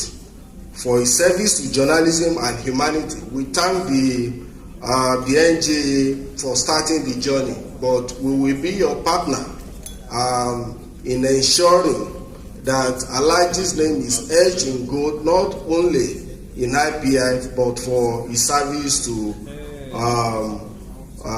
journalism and to humanity. So I use this opportunity. We can see, I didn't know the role IPI, the important role IPI played in journalism in Nigeria, including training and all of that. So I urge all of us to come on board and play roles in IPI. And I also appeal to our leaders on the table to mentor some of us young people who have just taken over the running of IPI Nigeria. We want to do great work, but we can only do so much if you agree to mentor. So I'll be running to you in the days ahead, and together we can even do more. I'm sure that Alhaji will be pleased wherever he is if we keep the spirit that he started alive. Thank you so much for listening. Thank you, sir. I know the day is fast spent, and thank you very much for your time. I want to call Mr. Richard Akinola for the vote of thanks, then we can have our lunch. Please, can we welcome him? Thank you very much, sir. Well, first of all, I will thank the Lagos State Governor because it took a lot of commitments from the governor to be part of this event. And just about 2 weeks ago, he had to call me after I was bombarding him with some messages. So he had to call me to say, well, Lagos State, we're going to support this program and every year. So we need to thank the Lagos State government for that. Then all our bosses, General K.Y. we thank you, sir. We thank you, Chief Oshoba. We thank you, Uncle Sam. We thank you, Egwambayo. I've not seen you for a long time. Thank you for today. And my editor, 40 years ago in The Guardian, Mr. Lagbon. Thank you, sir. and some had left, so we thank all of you who have been here today. It has been a wonderful. I wouldn't expect this large crowd, but it shows the kind of interest a number of us have taken in terms of the development of the profession. So thank you for your presence, and hopefully by next year we have a bigger hall, maybe Muson Center or something bigger, and that will accommodate more people. Thank you for your presence, and thereafter we go for our lunch. God bless you. Uncle Richie, thank you very much.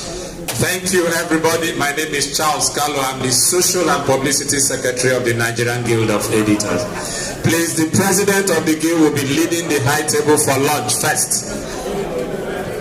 Mr. Ezanaba, please kindly lead the high table and this other table. Please, gentlemen, could you join them for lunch? Ladies and gentlemen, please.